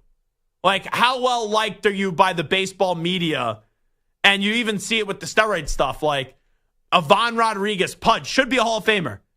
But how many guys have they kept out of the Hall of Fame for steroids? All right, they made Piazza wait because they thought he took steroids. But Pudge was asked in an interview once, did you use performance-enhancing drugs? Only God knows the answer to that. That's the biggest admission, and you saying yes without saying yes that I've ever heard. And then John Heyman, I'm too big to go at WFAN now because I didn't like Keith McPherson's questions. Jeez. Another guy, social media has ruined his career. He's terrible on social media. Great, has the baseball information, but I've said this for 5 years. John Heyman on social media, come on.